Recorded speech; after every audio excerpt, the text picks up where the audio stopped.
When he says it, he means it, and you don't get to bend it and twist it to what you want. To reach the lost Israelites, the message has to go to everybody, and then the whomsoever wills will come. The ones who he draws will come. By the way, knowledge meaning what? Having a relationship with the truth. Oh, you learned, and you got tons of information, but have you come into a relationship with truth?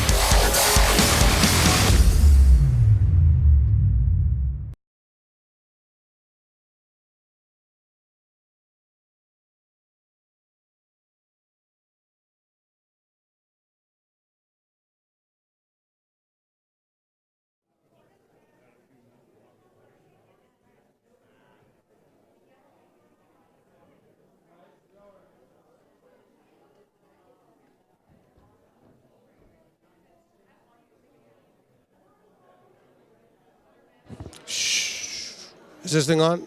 We're not on here.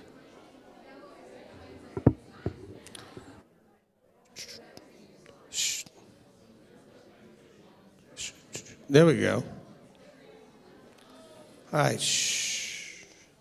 All right, we're going to get started here in just a minute. You want to go ahead and get your cell phones turned off?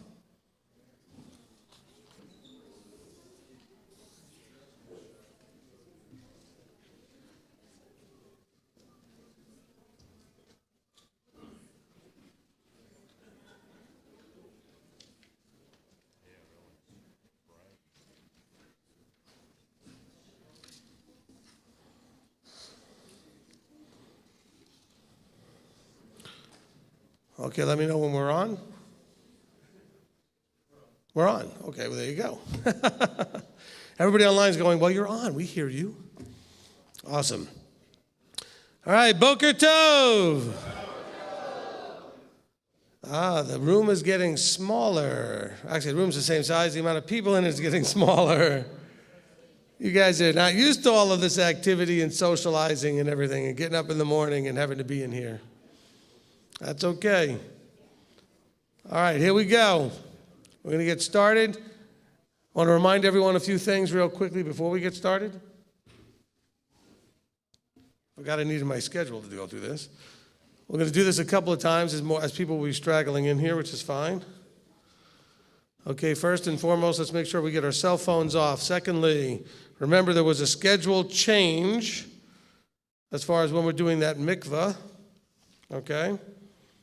And so we're doing that today.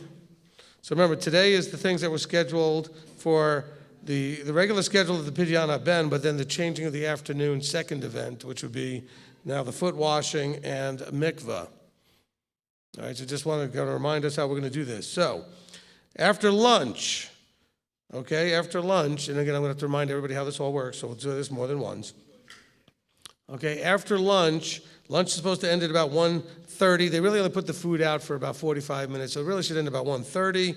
So if we could about 1:45 with our MTOI shirts on, if you have one, go over by Eureka Hall. We're going to try and take a group picture. Eureka Hall is the building up the hill with all the big columns on it. Okay, so that's a huge historic building with all the columns. It's the one we met in last year. Okay, the same place we took the picture last year, for those of you who remember that. And we're going to try to take the picture around 2 o'clock. I don't want you showing up at 2 o'clock. I want to take the picture at 2 o'clock, okay? Because that way we'll have time after taking the picture to come down here, do the Pidyon HaBen, and after we do the Pidyon HaBen, which will include the filming of the Legend of the Coin, we're then going to do the foot washing. The foot washing will work where the ladies will be in here, the men will be out there in the hallway. Okay, we'll provide everything that you need for that. Please, especially for the ladies, make sure you're wearing something that makes it accessible to your feet. Okay, so that we can do this. Okay, it will only be the ladies with the ladies, the men with the men. And so we'll have that going on in this building here. And then afterwards, we're going to go right down the road they have a little lake pond on property that we're going to be doing the mikveh in. Now, of course, I've got guys looking at it right now to make sure that that's going to work, because the water was quite high yesterday, and of course we had a lot of rain here, so we're going to just make sure to confirm that. Now, we're also going to confirm that there's a restroom area or changing rooms right down there, so you can bring your stuff and change down there by the lake, by the pond. Okay, because some of you want to make sure you have time to change. You will have time, but you want to do it down there, and that way when you come out of the water, you can go back and towel off and dry and change back again. Okay? So we're going to be doing all of that.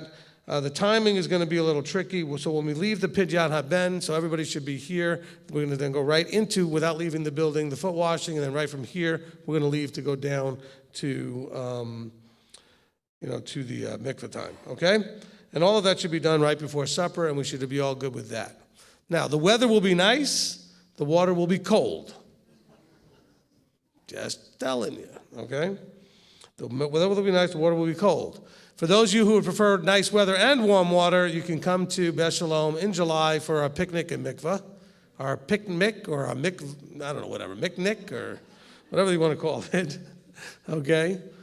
And the pikvah or miknick, I guess, or whatever. But anyway, the picnic and mikveh in July, and then you'll have both warm water and you'll have warm weather. Okay.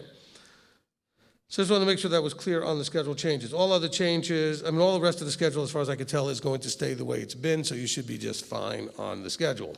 Also, a reminder for those of you that are meeting with me for counseling sessions, so we will be having them today in the evening. Okay, you'll have some counseling time starting at 8 o'clock. I will remind everybody who's on that list at dinner. At dinner, I'll announce and remind everybody who we have going between 8 and 11:30 p.m. there. All right? I do have one slot left, I think, on Wednesday at 11, if somebody still needs a spot. Okay? So I just want to put that out there. But they all booked up really quickly here. All right. Everybody having a great time? Amen. You learning anything? Awesome. You learning anything about yourself? Yes, okay, good. Good. I have no idea if the live stream can pick up any of that, but that's fine. Okay. I'm going to tell everybody on live stream they agreed with everything I said. Okay. All right, so today we're going to continue. We're going to continue in our readings through the book of Matityahu, through the book of Matthew. Today is day 2 of that journey. We're going to cover chapters 9 through 13, 9, 10, 11, 12, and 13. And so there's a lot of material that we're going to be covering there. And we're going to have 12 readers. We've got 5 chairs. We're going to fill them at least twice. So if we can get some readers up here, that would be great. Rabbi Tom's actually going to go first, but we got 5 empty chairs for if you want to come on up to read. If you've read once and we don't get other people to come up, you're always welcome to read twice. But let's just try and get people to read. Good, we got a few seats being filled right now. And like I said, we have 10. We got 5 chairs, so we're just going to fill them twice and a little bit more. Okay? Okay, so what we're going to do is call up each reader. We're going to say a blessing over them, and then we're going to tell them what they're going to read, and they're going to read the verses. When we are finished, we're going to discuss the Torah portion. Well, I shouldn't say Torah portion. We're reading this portion of the Brit Chadashah today, and so I would have that we would, in that discussion, that you should have notes, if you have a pen, paper, that kind of thing, so that you're prepared to ask your questions, make your comments during the discussion portion after we finish the reading. All right, we clear? Now, there are those of you that I'm going to aggravate right now, because I want to let you know something about traditions. Traditions are good sometimes. The ones that are good, you should be doing, and that's great, as long as we don't do 2 things, right? One is we don't elevate it to be equal to Torah, where you think your tradition is a commandment of Yah. The other is that your tradition doesn't interfere with Torah observance. Because some of you are thinking, well, you can't do the study, you haven't prayed first. So we're not going to. We'll pray after. But that's a tradition. There's no scripture that says, you must pray before you read the scripture or do anything. And so that's something you were Christianized into and taught and everything. So I'm going to mess with you a little bit, and we're just going to start. I think we did that yesterday too. So we're just going to start. Some of you, if you ever have me over to your house, don't be surprised as soon as the food comes out for dinner and everybody's gathered around waiting for that opening prayer before dinner, that blessing before the meal, if I don't reach over, grab something and put it in my mouth. And your kids will be like this. He's eating first. Because I want to make sure you're not too involved in your traditions that you think they're Torah. Okay? Because that was a big problem in some of the issues that Yeshua had with the Pharisees, is why weren't the disciples not dogmatically adhering to Talmudic or traditional things as if they're Torah? Okay. So we're going to begin with AJ. Come on up. Actually, hold on. Actually, we're going to begin with Rabbi Tom. I forgot. I got him right in front of me.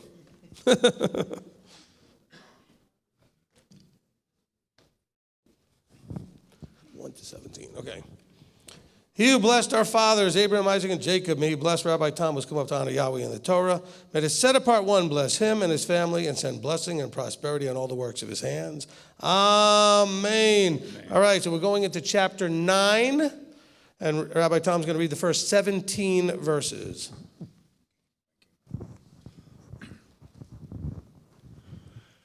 And entering into a boat, he passed over and came to his own city. And see, they were bringing him a paralytic, lying on a bed. And Yeshua, seeing their belief, said to the paralytic, "Take courage, son, your sins have been forgiven." And see, some of the scribes said to themselves, "This one blasphemes." And Yeshua, knowing their thoughts, said, "Why do you think wicked thoughts in your hearts? For which is easier to say, 'Your sins have been forgiven,' or to say, 'Arise and walk'?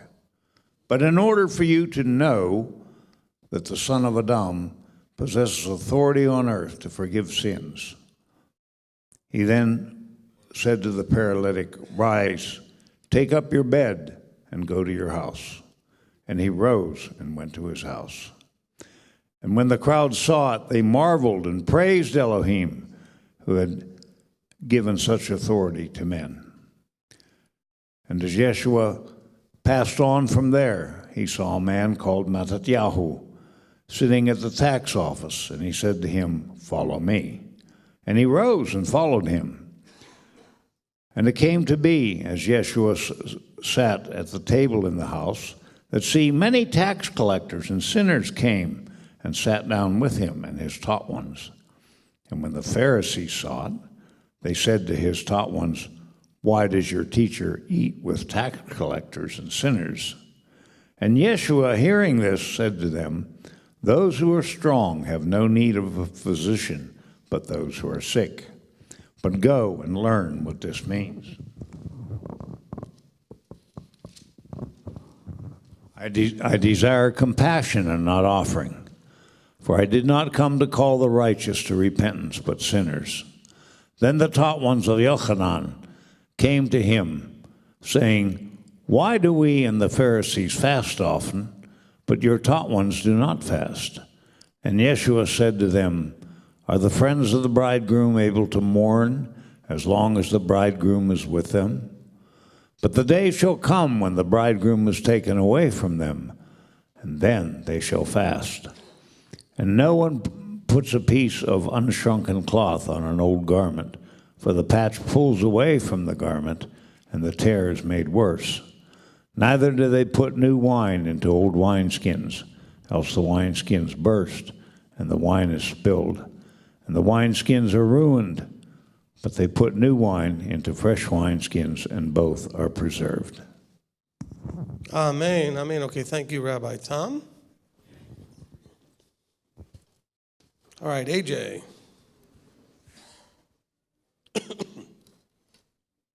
He who blessed our fathers, Abraham, Isaac, and Jacob, may he bless AJ, who's come up to honor Yahweh in the Torah. May the set apart one bless him and his family and send blessing and prosperity in all the works of his hands. Amen. Okay, he's going to take us now from verse 18 to the end of chapter 9. While he was saying all this to them, see, a ruler came and bowed down to him, saying, "My daughter is dead by now, but come and lay your hand on her, and she shall live." And Yeshua rose and followed him, his taught ones too. And see, a woman who had a flow of blood for 12 years came from behind and touched the seat of his garment. For she said to herself, "If I only touch his garment, I shall be healed." But Yeshua turned, and when he saw her, he said, "Take courage, daughter. Your belief has healed you." And the woman was healed from that hour. And when Yeshua came into the ruler's house and saw the flute players and the crowd making a noise, he said to them, "Go back, for the girl is not dead, but sleeping." And they laughed at him. But when the crowd was put outside, he went in and took her by the hand, and the girl arose. And this report went out into all the land. And as Yeshua passed on from there, 2 blind men followed him, crying out and saying, "Son of David, have compassion on us." And when he came into the house, the blind men came to him. And Yeshua said to them, "Do you believe that I am able to do this?" And they said to him, "Yes, Master." Then he touched their eyes, saying, "According to your belief, let it be to you." And their eyes were opened. And Yeshua strictly ordered them, saying, "See, let no one know." But when they went out, they made him known in all that land. And as they were going out, see, they brought to him a man, dumb and demon-possessed. And when the demon was cast out, the dumb one spoke. And the crowds marveled, saying, "It was never seen like this in Israel." But the Pharisees said, "He cast out demons by the ruler of demons." And Yeshua went about all the cities and villages, teaching in their congregations and proclaiming the good news of the reign, and healing every disease and every bodily weakness among the people. And having seen the crowds, he was moved with compassion for them, because they were weary and scattered as sheep having no shepherd. Then he said to his taught ones, "The harvest truly is great, but the workers are few. Pray then that the master of the harvest would send out workers to his harvest." Amen. Thank you, AJ. Okay, next up, we've got Greg. He who blessed our fathers, Abraham, Isaac, and Jacob, may he bless Greg, who's come up to honor Yahweh in the Torah. May the set-apart one bless him and his family and send blessing and prosperity in all the works of his hands. Amen. Okay, Greg's going to take us into chapter 10 and read verses 1 through 23. And having called his 12 taught ones near, he gave them authority over unclean spirits to cast them out and to heal every disease and every bodily weakness. And these are the names of the 12 emissaries. First, Shimon, who is called Kepha, and Andri, his brother, Yaakov, the son of Zabadi, and Yochanan, his brother, Philip, and Bartholomew, Toma, and Matityahu, the tax collector, Yaakov, son of Alphae, and Labi, whose last name was Tadai, Shimon the Canaanite, and Yehuda of Kirioth, who did also deliver him up. Yeshua sent these 12 out, having commanded them, saying, "Do not go into the way of the nations, and do not enter a city of Shomronim, but rather go to the lost sheep of the house of Israel. And as you go, proclaim, saying, the reign of the heavens has drawn near. Heal the sick, cleanse the lepers, raise the dead, cast out demons. You have received without paying, give without being paid. Do not acquire gold or silver or copper for your money belts, or a bag for the journey, or 2 undergarments, or sandals, or staffs, for the worker is worthy of his food. And into whatever city or village you enter, ask who's worthy in it, and stay there until you leave. And as you enter into a house, greet it. And if the house is worthy, let your peace come upon it. But if it is not worthy, let your peace return to you. And whoever does not receive you, nor hear your words, when you leave that house or city, shake off the dust from your feet. Truly, I say to you, it shall be more bearable for the land of Sodom and Amorah in the day of judgment than for that city. See, I send you out as sheep in the midst of wolves. Therefore be wise as serpents and innocent as doves. But beware of men, for they shall deliver you up to Sanhedrins and flog you with in their congregations. And you shall be brought before governors and sovereigns for my sake, as a witness to them and to the nations. But when they deliver you up, do not worry about how or what you should speak, for it shall be given to you in that hour what you shall speak. For it is not you who speak, but the Spirit of your father speaking in you. And brother shall deliver up brother to death, and father his child. And children shall rise up against parents, and shall put them to death.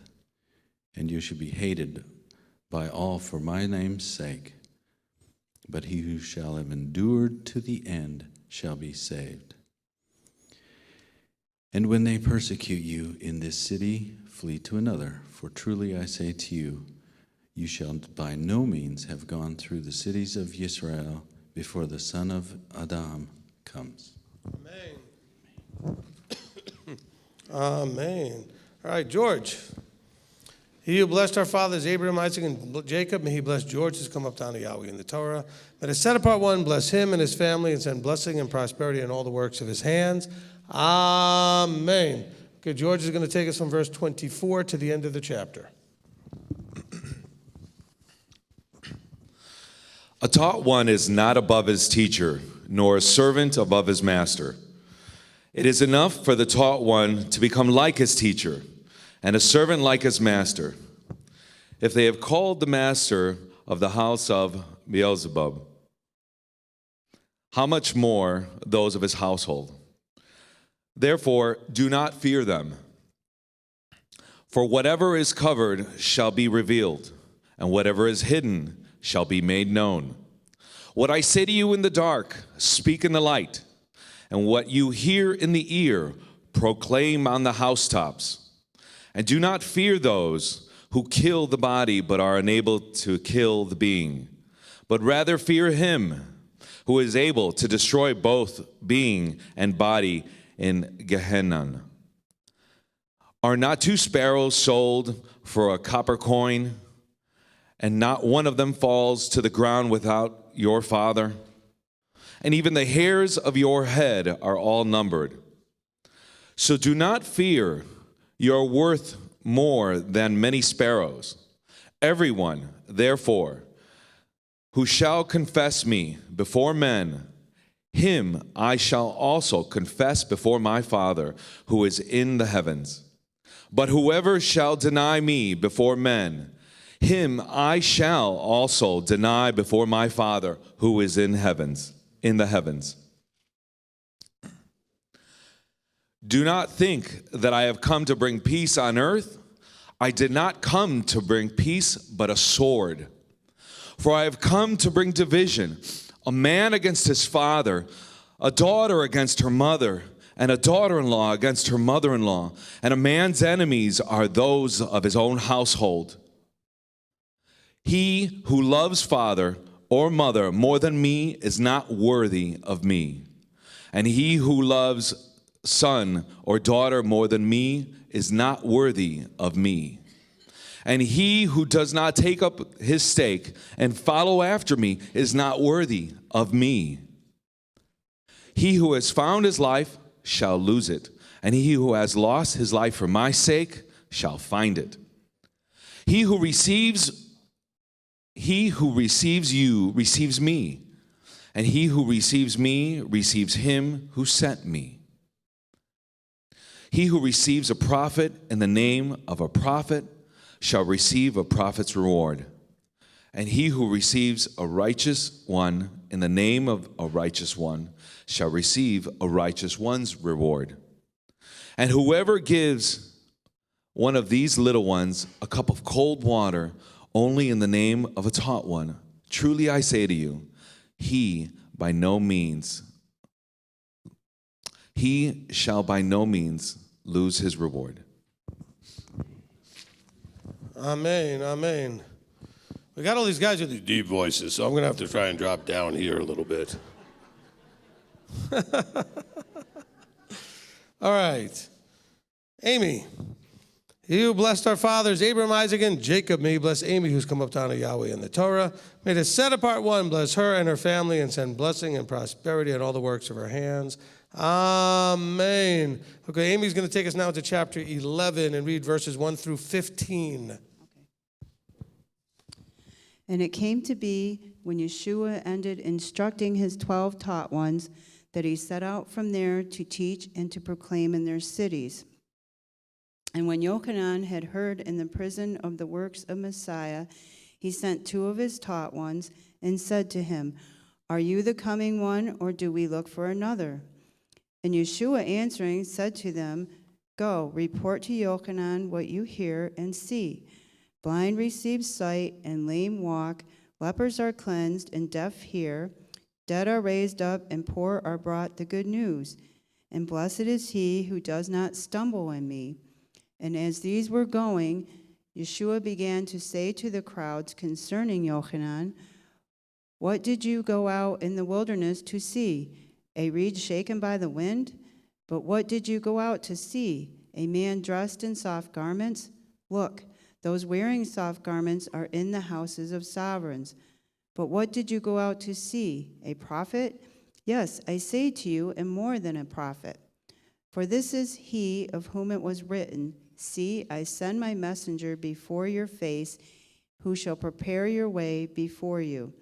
Truly, I say to you, among those born of women, there has not risen one greater than Yochanan the Immerser, yet the least one in the reign of the heavens is greater than he. And from the days of Yochanan the Immerser till now, the reign of the heavens is violated, and the violent seize it. For all the prophets and the Torah prophesied till Yochanan. And if you wish to accept it, he is Eliyahu, who was about to come. He who has ears to hear, let him hear. Amen. Amen. All right. Next up, Yvonne. We have Yvonne. He who blessed our fathers, Abraham, Isaac, and Jacob, may he bless Yvonne, who's come up down to Yahweh in the Torah. May the set apart one bless her and her family and send blessing and prosperity in all the works of her hands. Amen. Okay, Yvonne's going to take us from verse 16 to the end of the chapter. And to what shall I compare this generation? It is like children sitting in the marketplaces and calling to their companions and saying, We played the flute for you, and you did not dance. We lamented to you, and you did not beat the breast. For Yochanan came neither eating nor drinking, and they say, He has a demon. And the son of Adam came eating and drinking, and they say, See, a man, a glutton and a wine drinker, a friend of tax collectors and sinners. And wisdom was declared right by her works. Then he began to reproach the cities in which most of his miracles had been done, because they did not repent. Woe to you, Chorazin! Woe to you, Bethsaida!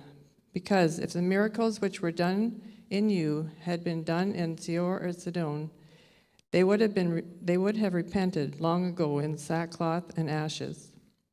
But I say to you, it shall be more bearable for Seor and Sidon in the day of judgment than for you. And you, Capernaum, who were exalted in the heaven, shall be brought down to Sheol. Because if the miracles which were done in you had been done in Sodom, it would have remained until this day. But I say to you that it shall be more bearable for the land of Sodom in the day of judgment than for you. At that time, Yeshua responding said, I thank you, Father Master of the heavens and earth, because you have hidden these matters from clever and learned ones and have revealed them to babes. Yes, Father, so it was well-pleasing in your sight. All have been handed over to me by my Father, and no one knows the Son except the Father. Nor does anyone know the Father except the Son, and he to whom the Son wishes to reveal him. Come to me, all you who labor and are burdened, and I shall give you rest. Take my yoke upon you and learn from me, for I am meek and humble in heart, and you shall find rest for your beings. For my yoke is gentle and my burden is light. Amen. Amen. Thank you, Yvonne. Okay, next up, Olivier. He who blessed our fathers, Abraham, Isaac, and Jacob, may he bless Olivier, who's come up down to Yahweh in the Torah. May the set-apart one bless him and his family and send blessing and prosperity in all the works of his hands. Amen. Okay, Olivier is going to take us now to chapter 12 and read verses 1 through 14. At that time, Yeshua went through the grain fields on the Sabbath. and his taught ones were hungry, and began to pluck heads of grain to eat.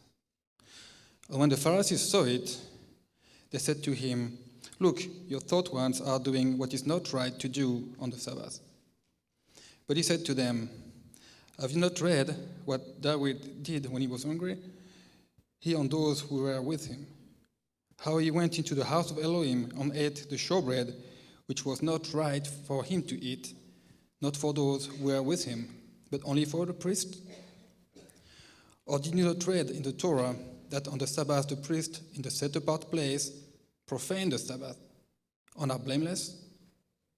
But I say to you that in this place there is one greater than the set-apart place.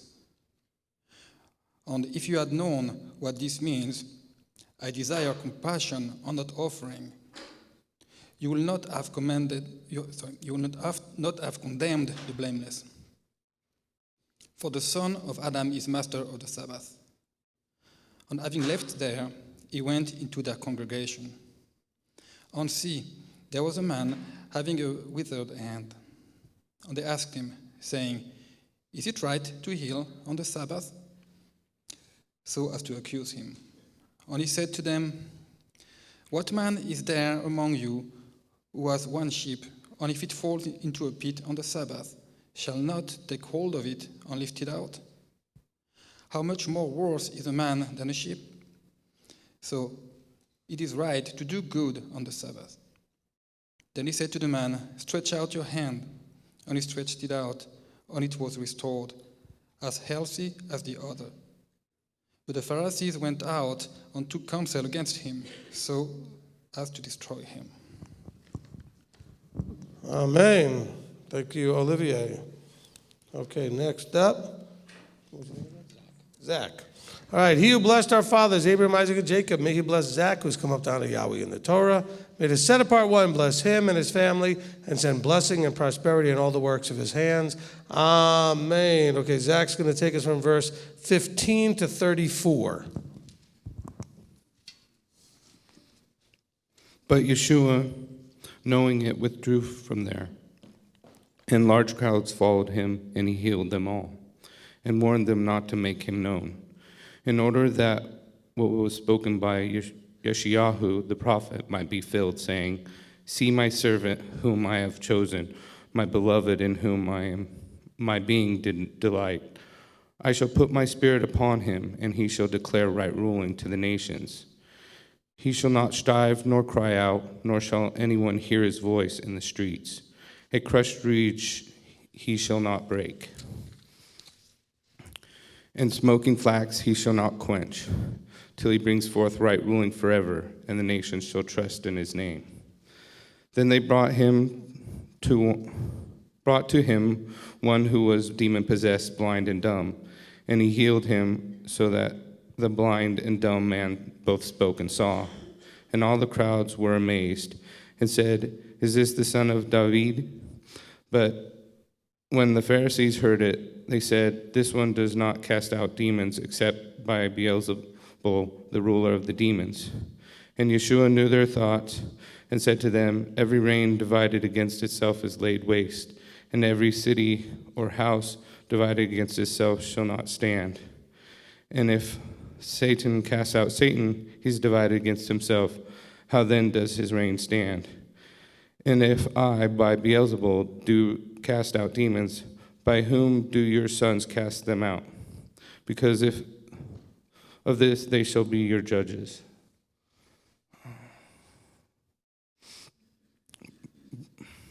But if I cast out demons by the Spirit of Elohim, then the reign of Elohim has come upon you. Or how is it one able to enter a strong man's house and plunder his goods, unless he first binds the strong man, and then he shall plunder his house? He who is with me is against me, and he who does not gather with me scatters abroad. Because of this, I say to you, all sin and blasphemy shall be forgiven men, but the blasphemy against the Spirit shall not be forgiven men. And whoever speaks a word against the Son of Adam, it shall be forgiven him. But whoever speaks against the set-apart Spirit, it shall not be forgiven him, either this age or the age to come. Where do I go to? Either make the tree good and its fruit good, or else make the tree rotten and its fruit rotten, for the tree is known by its fruit. Brood of adders, how are you able to speak what is good, being wicked? For the mouth speaks from the overflow of the heart. Amen. Amen. Thank you. Wonderful job. All right, Jeremy. All right, see, after I dealt with Owen yesterday, I got all the tall ones coming in, and Mark's going to really tall me out over here. All right. He who blessed our fathers, Abraham, Isaac, and Jacob, may he bless Jeremy, who's come up down to Yahweh in the Torah. May the set apart one bless him and his family and send blessing and prosperity in all the works of his hands. Amen. And I'm going to need one more chair filled, and I think we'll have everybody we need. All right, so Jeremy's going to take us now from verse 35 to the end of chapter 12. The good man brings forth what is good from the good treasures of his heart, and the wicked man brings forth what is wicked from the wicked treasure. And I say to you that for every idle word men speak, they shall give an account for it in the day of judgment. For by your words you shall be declared righteous, and by your words you shall be declared unrighteous. Then some of the scribes and Pharisees answering, saying, Teacher, we wish to see a sign from you. But he answering said to them, A wicked and adulterous generation seeks after a sign, and no sign shall be given it except the sign of the prophet Jonah. For as Jonah was 3 days and 3 nights in the stomach of the great fish, so shall the son of Adam be 3 days and 3 nights in the heart of the earth. Men of Nineveh shall stand up in judgment with this generation and condemn it, because they repented at the preaching of Jonah, and look, a greater than Jonah is here. The sovereigness of the south shall rise up in judgment with the generation and shall condemn it. For she came from the ends of the earth to hear the wisdom of Shlomo, and look, a greater than Shlomo is here. Now when the unclean spirit goes out of a man, he goes through dry places, seeking rest, and finds none. Then it says, I shall return to my house from which I came, and when it comes, I find it empty, swept, and decorated. Then it goes and takes with it 7 other spirits more wicked than itself, and they enter and dwell there, and the last of that man is worse than the first. So shall it also be with this wicked generation. And while he was still talking to the crowds, see, his mother and brothers stood outside, seeking to speak with him. And one said to the other, See, your mother and your brothers are standing outside, seeking to speak with you. But he answering said to the one who spoke to him, Who is my mother, and who are my brothers?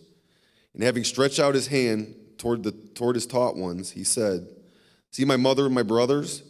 For whoever does the desire of my Father who is in the heavens is my brother and sisters and mother. Amen. All right, thank you, Jeremy. All right, Kevin. He who blessed our fathers, Abraham, Isaac, and Jacob, may he bless Kevin who's come up down to Yahweh in the Torah. May the set apart one bless him and his family and send blessing and prosperity in all the works of his hands. Amen. Okay, he's going to take us now to chapter 13 and read verses 1 through 17. And on that day, Yeshua went out of the house and sat by the sea, and large crowds were gathered together to him, so that he went into a boat and sat down. And all the crowd stood on the beach, and he spoke to them much in parables, saying, See, the sower went out to sow. And as he sowed, some indeed fell by the wayside, and the birds came and devoured them. And others fell on rocky places where they did not have much soil, and immediately they sprang up, because they had no depth of soil. But when the sun was up, they were scorched, and because they had no root, they withered. And others fell among thorns, and the thorns came up and choked them.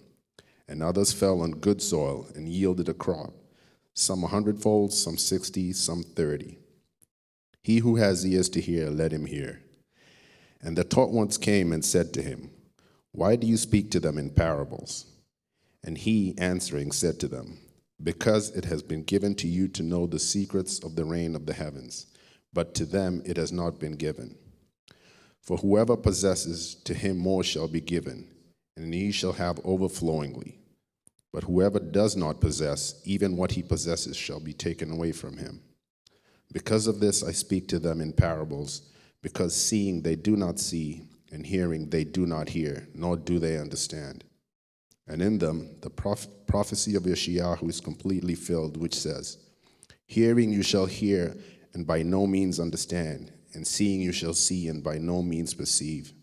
For the heart of this people has become thickened, and their eyes are hard of hearing, and their eyes they have closed, lest they should see with their eyes and hear with their ears, lest they should understand with their hearts and turn back, and I heal them. And blessed are your eyes because they see, and your ears because they hear. For truly I say to you that many prophets and righteous ones longed to see what you see and did not see it, and to hear what you hear and did not hear it. Amen. Amen. Thank you, Kevin. All right. Mark. I might have to get the chair out again. All right. He who blessed our fathers, Abraham, Isaac, and Jacob, may he bless Mark, who's come up down to Yahweh in the Torah. May the set apart one bless him and his family and send blessing and prosperity on all the works of his hands. Amen. Okay, Mark's going to take us from verse 18 to 35.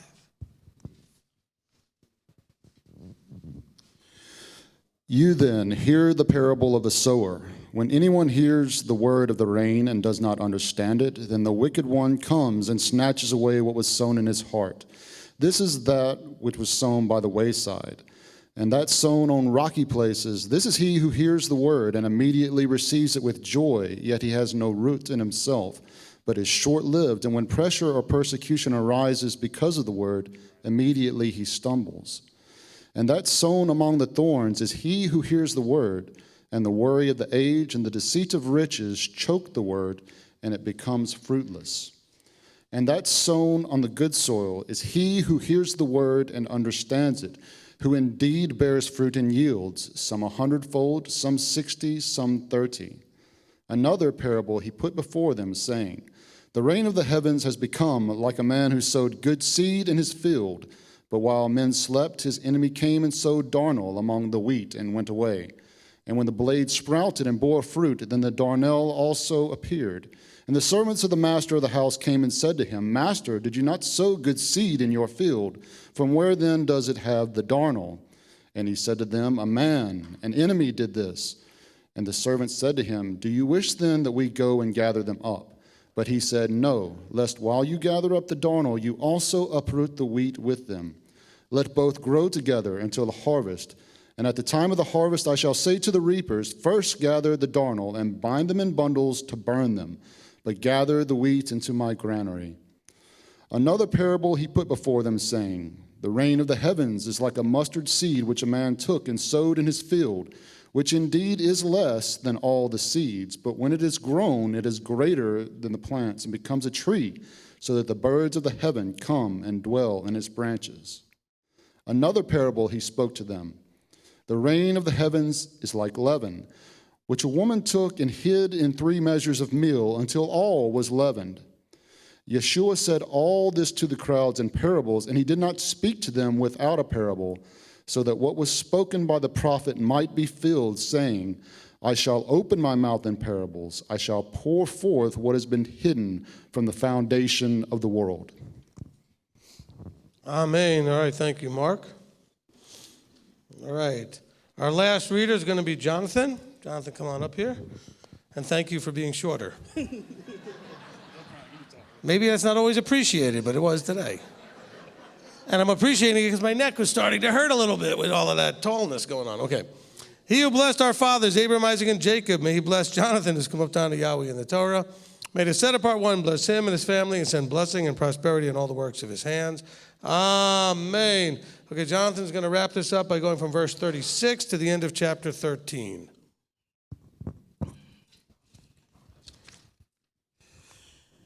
Then, having sent the crowds away, Yeshua went into the house, and his taught ones came to him, saying, Explain to us the parable of the darnel of the field. And he answering said to them, He who is sowing the good seed is the son of Adam, and the field is the world. And the good seed, these are the sons of the rain, but the darnel are the sons of the wicked one. and the enemy who sowed them is the devil. And the harvest is the end of the age, and the reapers are the messengers. As the darnel then is gathered and burned in the fire, so it shall be at the end of this age. The son of Adam shall send out his messengers, and they shall gather out of his reign all the stumbling blocks and those doing lawlessness, and shall throw them into the furnace of the fire. There shall be wailing and gnashing of teeth. Then the righteous shall shine forth as the sun in the reign of their Father. He who has ears to hear, let him hear. Again, the reign of the heavens is like treasure hidden in a field, which a man having found it hid, and for joy over it he goes and sells all that he has and buys that field. Again, the reign of the heavens is like a man, a merchant seeking fine pearls, who, when he had found one pearl of great price, went and sold all that he had and bought it. Again, the reign of the heavens is like a dragnet that was thrown into the sea and gathered some of every kind, which when it was filled, they drew to shore, and they sat down and gathered the good into containers, but threw the rotten away. Thus it be at the end of the age, the messengers shall come forth and separate the wicked out of the midst of the righteous, and shall throw them into the furnace of fire. There shall be wailing and gnashing of teeth. Yeshua said to them, have you understood all this? They said to him, yes, Master. And he said to them, therefore, every scholar taught in the reign of the heaven is like a householder who brings out of his treasure matters renewed and old. And it came to be, when Yeshua had ended these parables, that he left there. And when he had come to his own country, he taught them in their congregation, so that they were astonished and said, where did this one get this wisdom and miracles? Is this not the son of the carpenter? Is not his mother called Miriam, and his brothers Jacob and Joseph and Shimon and Yehuda? And his sisters, are they not all with us? Where then did this one get all this? And they stumbled at him. But Yeshua said to them, a prophet is not unappreciated except in his own country and in his own house. And he did not do many miracles there because of their unbelief. Amen, amen. Okay, thank you, Jonathan. Awesome. Okay, give me 1 second to reorganize over here.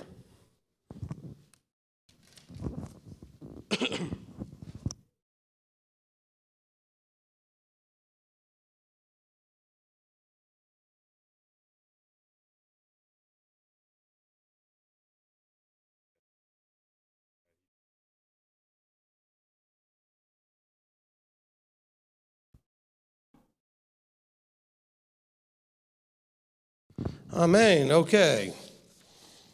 I just had to do a little reorganization because I like to use my old 98 scriptures. I kind of know photographically where all the things are, so I had to just rearrange my lectern over here for a second. All right, awesome job, all you readers. Thank you very much for everybody who read.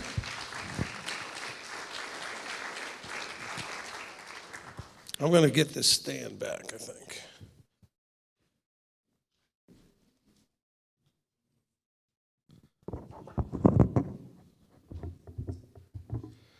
All right, that's better. All right, so a couple of quick announcements. Again, now that we have a little bit more people in the room, just to remind us of a few things that are going on today, and then we'll get into the Midrashic, or the discussion part of the study for this morning. Okay, so just a reminder that we have a lot of things happening kind of quickly, this afternoon. We've got a lot of moving parts, and so we want to make sure you're aware of all the things and where they're happening. So first, after lunch, at about 1:45, we want to start making sure to head up to Eureka Hall, right in front of the building. It's the building that faces the BRC right over here. It's a beautiful building with the columns in front of it. Okay, and we're going to stand in front of that building and take our group photo. If you have an MTOI t-shirt, it doesn't matter what color it is, just go ahead and wear that, okay? And if you don't, it's okay, you can still be in the picture, okay? We want to take a group photo. And so I want to do that at about 2 o'clock. So I want you to be there before, so that by the time we can get everybody set, we can get that picture taken around 2 o'clock. Because right afterwards, we're going to come down here, and we're going to do the Pidyon Haben, the redeeming of the firstborn, and we're also going to record that little thing I said was called the legend of the coin, and get that finally recorded so we could put that on YouTube, so that every time people wonder and ask us about our silly coin and beard scratching stuff, they'll know what that's all about. And if any of you are watching right now and want to know what that's all about, you'll have to watch when we record it. Okay, and then immediately after that, we're going to do the foot washing in here. The ladies will be in this room. The men will be out there in the hallway. Okay, so come prepared for that. And come prepared knowing that you're going to have to get your feet where someone can wash them. Okay? And then we will be providing the little basins. We have some towels. We have all those kind of things for you to do the foot washing with. And then after that, we're going to go straight from the foot washing over to the pond, lake, or whatever. Some of the people here call it a lake, but it's really more of a pond. And we're going to do the mikvah over there. Now over there, there's also a place, I'm hoping that it's going to work out. We did some people to check it out and make sure it's in good shape, or at least good enough for us to do this, where you can also change. They've got a little restroom area, changing room, where you can change over there. So you'll bring what you need to wear to go in the water, bring a change of clothes to change back into, bring your towel. The air shouldn't be that bad, the water will be cold. Okay? I don't expect that the temperature outside will be too challenging. It's actually going to get to be pretty good today. I think at this point, it should be in the 70s, around 70. That's pretty good compared to where it's been for the last couple of days. So it will feel pretty warm, but not necessarily when you go in the water. Okay? So be ready for that. All right? You don't need to have your declarations with you. I do have some printed out and laminated cards so that you can read them off the declarations. So you can bring yours with you or not, but I do have laminated cards with the responses. Okay, so we have about 25 of those. That should be enough for everybody who's going to go in. If it's not, 2 people can stand next to each other and share. It shouldn't be a problem. Okay, but you're also welcome to bring your own. Okay, so that should do it for those announcements. And then after that, we should be ready to get to dinner and get back on our normal schedule for the rest of the week. All right, so that being said, we're going to journey here through chapters 9 through 13. Let's remember that we do have kind of some ground rules. We would like to take this in somewhat chronological order. Let's try to start in chapter 9 if we can and deal with some of the issues there and work our way to 13. We may not get all of it done. Last time we didn't, but if you have something that you really want to know about and you want to go ahead and raise your hand, we're flexible enough. We're going to be read today and be flexible, okay? And be able to jump to other chapters if we need to, all right? It's an interactive discussion, so if somebody says something that I throw out there for discussion, maybe a simple question and I just answer it. But if it's something that I think is worthy of discussion, then I'll have anybody else who wants to jump in go ahead and have something to say about it, and that's great, okay? That should do it. All right, so I'm going to need some guys carrying around the microphones. Do we have them set up yet?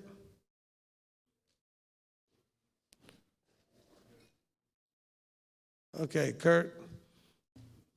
Okay, and I should have got a headset on, then we could have done this a little easier. You only need one mic? All right, let's just take the one mic around. Over there. All right, we'll get that one mic and get that around pretty quick. Okay, so just raise your hands when you want the mic. We do have a hand right out there in the back, right by where you're standing, Mark, that we can get that started with. Okay. Right behind you. There you go. All right. So go ahead and get us started. Yeah, I just came to know the Torah and the truth just about 4 months ago, and this is one section that always puzzled me. In chapter 9, verses 16 and 17, where it talks about the unshrunk cloth, the old garment, and the new wineskins. Could you explain that, please? No. Okay, next question. All right, so What is the most important thing that I've taught you about reading Scripture? Context. Okay, so what does context start off with? First is who's speaking. Okay, so who's speaking here? Yeshua. Who's the audience? Who's he talking to? Who's he talking to? Go back a few verses. And when the Pharisees saw it, they said, verse 11. Now there's an audience there, okay? But who's the intended receiver of the information Yeshua is about to give? The Pharisees, okay? They see what's going on. They see him doing some things, and they start saying, why does your teacher eat with tax collectors and sinners? Okay, so what follows is his way of answering that question. So now we have context. The issue is, well, we don't know what the issue is. That's what the question is. What's the issue? Why are we talking about this? So what is the issue? Does anybody have an answer for what the issue is? What's the struggle? What's going on here with the Pharisees? It's okay, well, someone said it's the oral Torah. That's not the struggle, but that is what they're bringing out. But what's the struggle? And actually, we'll let you take one guess, and I'll show you where the verses tell us what the struggle is. But go ahead. I think it's that the Pharisees are ticked off. He's not picking disciples from them. That's not exactly the problem. Okay, the problem is, let's see, putting an unshrunk cloth with an old garment, or putting new wine into an old wineskin. The problem is they can't change their thinking. They can't handle new understanding in an old situation, in an old mind, an old thought process. Okay, so he gives them these parables that describe exactly that. Saying, you're having trouble thinking new. You're having trouble with fresh thinking. Well, why is it that you're doing the stuff that we don't do? We don't eat with tax collectors. We don't sit down and do these things. And he says, well, you need to straighten out your brain and your understanding, because that's not what it should have been. That's what it's become. These old, built-in. Anybody have any old kind of ingrained habits that you need to be rid of? But you kick and fight against it because it doesn't fit with the unshrunk cloth and the old cloth, or the new wine and the old wineskin. And sometimes you feel like you're the old wineskin about to burst. Okay? So the context of, first of all, it tells you in here that he only spoke to them in parables. And so to understand the parables, you have to understand the context of what he's saying and why he's saying it. And by the way, good job on picking the very first bullet point I put on my notes. I wrote Matthew 9:14-17 in the word context. Okay? And so, and by the way, just so you know, I do this fresh every time we do this, just like you do. I don't come up here with my notes from last year, the year before, whenever. I sit there listening like you do with my pen and looking for what the Ruach or my mind will come up. Okay, that's something we should talk about. That's something I'm wondering about, whatever it is. I write all fresh notes every time we sit. So that was the first one I put. Okay, so now you have the context of what's going on. So you see him, he's sitting here, he's healing people, he's doing stuff, and then all of a sudden the Pharisees show up, and they go, all right, why does your teacher eat with tax collectors and sinners? Now notice, this is important. There's a lot of discipleship hints and vision of seeing what it looks like, an explanation of what it is in these chapters. An awful lot of discipleship. So the Pharisees are talking to who? The disciples. He said, why does your teacher do this? Who responds? The disciples? No, because Yeshua is right there, so that should tell you something right there. If your teacher is there, why are you answering people's questions? Because you don't see the disciples step up. Yeshua says, after hearing this, he said to them, those who are strong have no need of a physician, but also the sick. So he's telling them why he's doing it. But then he also says, but look, you have to go and learn what this means. I desire compassion and not offering, for I did not come to call the righteous to repentance, but sinners.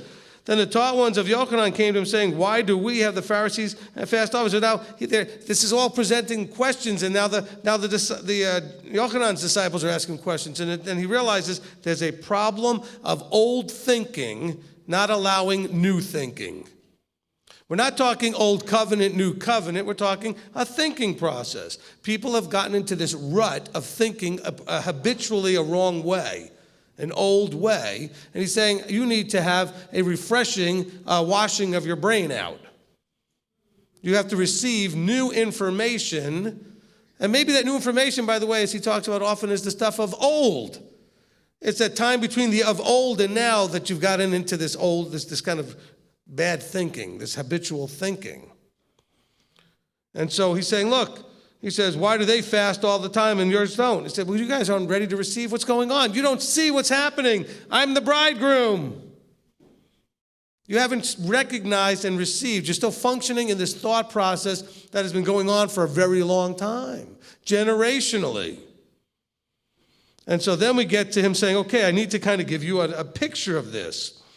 He says, look, you're not going to mourn while you're with the bridegroom, but when the bridegroom's taken away, then you'll fast. Then you'll mourn and you'll fast. He says, look, you're not going to put a piece of unstrung cloth with an old garment because the patch pulls away from the garment and tears the thing and makes worse. He says you're going to have to freshen the whole thing up. You can't just put little patches on things. By the way, that's what you see in most of the mess of the Messianic. Because what you'll see is a Messa Baptist or a Messa Costal or a Messa Catholic or a Messa whatever. Because they're putting patches on Christianity. It's not going to work. It's going to tear. It's going to burst. It's not going to work right. You're going to have to clean house and start fresh. And he says, look, you're going to have to think a little differently. He says, you can't put new wine into an old wine skin. You're the wine skin. You're going to have to become a new skin. Right? You're supposed to become a new person, a new man, a new woman. So that you're renewed in your development, your growth. You're being reborn, so to speak. And what's being reborn is not your physical body at this point, but it's the way you think, the way you understand, and hopefully then the way you behave. Good question. All right? So does everybody get that now? Okay? It's the context that we miss. It's a response. He's responding to. Whenever you're reading anything in Scripture, you want to figure out the context. Why is this in your book? Why did we need to be able to read it? What issue is being addressed? And not just here, well, he's addressing the fact that, well, if you put new wine in old wineskin, it bursts. No. But what's the metaphor? What's he teaching? What's the parable? He's trying to tell you, look, the reason you struggled in these previous verses with these things that they were saying is because you're an old skin and you're not handling the new wine. You're not receiving it. And there's other places where he talks about having those eyes to hear, the eyes to see and the ears to hear and that heart to receive and how wonderful it is and what a blessing that you could have those things. He says in chapter 13, he says, for the heart of this people has become thickened and their ears are hard of hearing and their eyes have closed, unless they should see with their eyes and hear with their ears, unless they should understand with their heart and turn back. This is still the discussion by chapter 13 of the same problem that begins in chapter 9. Wow. So the context of what he's saying in 13 actually goes that far back. It goes further back, too. And so that's the problem going on here. Great question. Anybody else want to say anything about that? Or is it another point? Okay, William? I just wanted to add a comment that specifically about that. I know for me, during the time that I was before we found you, when we were awakened, we were searching because we knew what the Father was leading us to do, but we didn't have a teacher. And you always talk about getting rid of something and replacing it. And so I thought it was a blessing, definitely, to find a teacher that could teach us what the Father was showing us that we didn't see anywhere else and could answer the questions. My testimony, one of my testimonies of M2I and of you, Rabbi, is the fact that questions I had questioned from spiritual fathers and mentors and teachers and doctors and all this in Christianity for years, that none of them had a consistent answer. I mean, several people, none of them had a consistent answer about the same simple question. And when we talked to you, within 5 minutes, you answered lifelong questions that I had. I mean, when we began, because we were straddling the fence in the beginning, still thinking that we could be a light in the church with Torah on Sunday because it wasn't on the Sabbath and all that, and you corrected us and got us on the right path. And I would go in with tzitzit on, and our overseer, which was my spiritual father at one point, he had the talit in his office hanging there, not even knowing what the tzitzit was. And I didn't know what it was until coming and being taught. And so for everybody, including myself, even people I meet today that want to know, because I don't go and push it on anybody, right. But I go and share with, I said, you have to let go of everything you've learned, that old wineskin, you have to lay it down. And for some people it's difficult, not because they want to necessarily keep the mic in their hand. There is a great number of those guys and women, but really to understand that you don't know what you don't know, and without context, and I used to always argue the context of what we could study and learn how to study, and everybody said, oh, well, that's not important. Well, how can you understand? I mean, we weren't there during that time. Yeah, exactly. And they just give us a bunch of excuses, and I'm not knocking anybody. This is my experience. They'll just knock you because you're bringing a new thought process. And mine was just questions that I didn't understand, that nobody had the correct answer where I was searching. So I guess the point of what I'm saying, or the point of my comment, is a lot of people, unless we share, rabbis share the teacher, because that's what I do. I don't share my own thought or understanding because I don't understand it.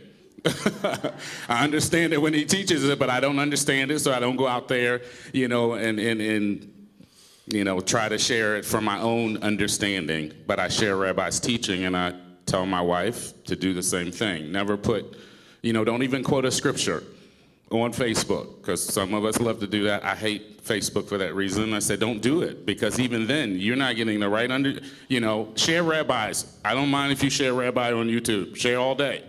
But don't share your own understanding, because we don't understand, and we don't have in Christianity, I should say that, we don't have a replacement for the new wineskin. I mean, you are the new wineskin for from Christianity, but we don't have that replacement. And when we find it, a lot of us are not willing, that mindset again, that old mindset, to let go of everything that we've Amen. known, to embrace what we don't. Amen. And look, I have given you, I won't call them parables, because parables can be confusing sometimes. I've given you analogies. I've given you pictures and descriptions. So the way I've described this is, I think that, imagine you have a bunch of stuff, okay, that you carry around with you. You got them in your backpack, or you just happen to carry them around. And my recommendation was always to put it all down and then pick things up maybe one at a time and think about and ask the question, is this okay to put back in my pack? What most people do instead is keep it all in their pack and pull things out one at a time and think whether or not they're willing to let it go. But there's an emotional component that's solved by putting it down first. Because if you can put it down, then you're okay leaving it there. If you're not putting it down, then you still have emotional attachment. So when you pick it up or you pull it out of your pack and you look at it, you go, I'm not sure I want to put that down. But are you willing to lay down everything? And that's really the key. And that's really good, that what we're doing here. I really appreciate that, William. And by the way, that's why we talk about the teachings that I do are designed to do 4 things, but they don't do them immediately. It takes a long time to go from step to step. Step 1, I'm hoping you'll understand what's going on. So that step 2, you can do it. Okay, that should happen hopefully fairly quickly. Step 3 actually is pretty quick too, that you should be able to defend it, but you can't defend it until you actually have the context. Okay, you should be able to have context to understand when they throw the typical verses at you to try to undermine Torah observance, that you have the verses, that you have the understanding of those verses well enough to defend what you're doing. By the way, the most you have to do generally is say, this is my walk, I ask you to respect it, I don't need you to agree with it. You don't even have to understand it. You have to just understand that I'm doing this because it's Philippians 2:12. Just memorize that verse, that everybody gets to walk out their salvation themselves in fear and trembling. So simply say, that's all I'm trying to do. Well, how come you're doing this thing?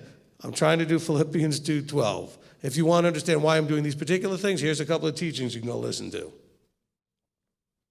And don't feel like, well, I should be able to answer. Look, I know the answers that I give, and I still point people to the teachings.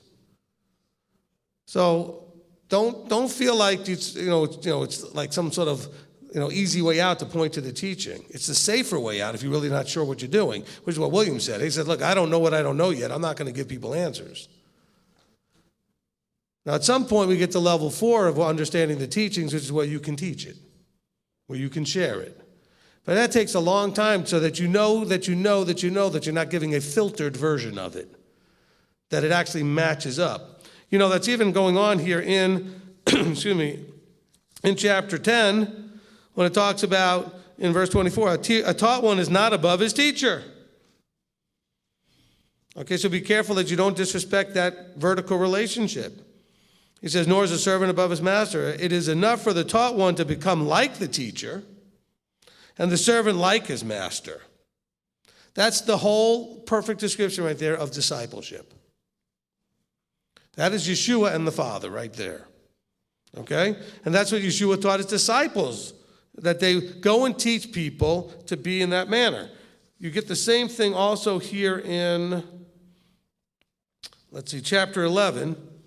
These are all in my notes here. So, chapter 11 and verse 28. Come to me, all you who labor and are burdened, and I shall give you rest. Take my yoke upon you and learn from me. For I am meek and humble in heart, and you shall find rest from your beings. For my yoke is gentle and my burden light. The word yoke there in that first century was absolutely a discipleship term. Take upon you my instruction. That's what the yoke meant. Okay, take upon you my instruction. Come, the yoking of a teacher and the instruction. That's what it talks about being unequally yoked. It often is really talking about unequally taught, unequally heading in the same direction based on what teachings you are following. So if you're married to a spouse who's in Christianity and you're in this, you're unequally yoked.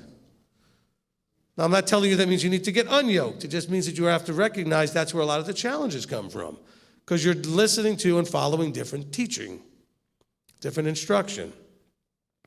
And so then he disciples the disciples, he takes the students, he says, now you go out and do the same thing. You make others like that. Teach them to be like you, because then in being like you, they become like me.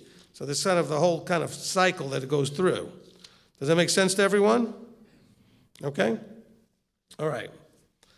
Was there anything else I wanted to say about that? Okay, that's it for that little piece. Okay, wait, discipleship was also chapter 10, 24, we did that. And then verse 30. Okay, nope, 40. Listen to verse 40, this is all part of that same context. He who receives me, and he who receives me receives him who sent me. He who receives you receives me. And he receives me, receives you. So that's the vertical discipleship thing.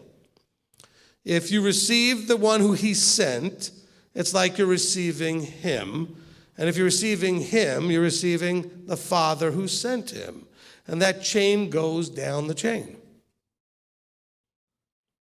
And nowhere does he say that the Ruach is what you only need. There's no individuals in the middle of this. Okay, he's talking about people, and that's all in the context of a much bigger thing. This whole conflict in the house. Making choices about him is going to cause problems and division even within the family. Right? He says a man against the father, a daughter against the mother, a daughter-in-law against mother-in-law. Man's enemies are in their own household, verses 35 and 36. The context of this flows through that it has to do with choosing to follow a teacher or a leader is going to cause conflict in your house. Anybody have that? Okay? And it may not be your house, it may be your extended house, your parents who maybe you don't live with anymore, or your brothers or your sisters, etc. And so we get that context. But he does say, though, you have to love that group less than you love him, it to be worthy. See, he talks a lot about worthiness. Worthy means that you have to do things. You can't be worthy by doing nothing. So I don't know how Christianity reads these verses and thinks that worthiness is not in here anywhere. He says, if you don't do this, you are not worthy. If you're not willing to have the life you found be given up for my sake, then you're not worthy. He says, he who has found his life shall lose it, and he who has lost his life for my sake shall find it. He who receives you receives me.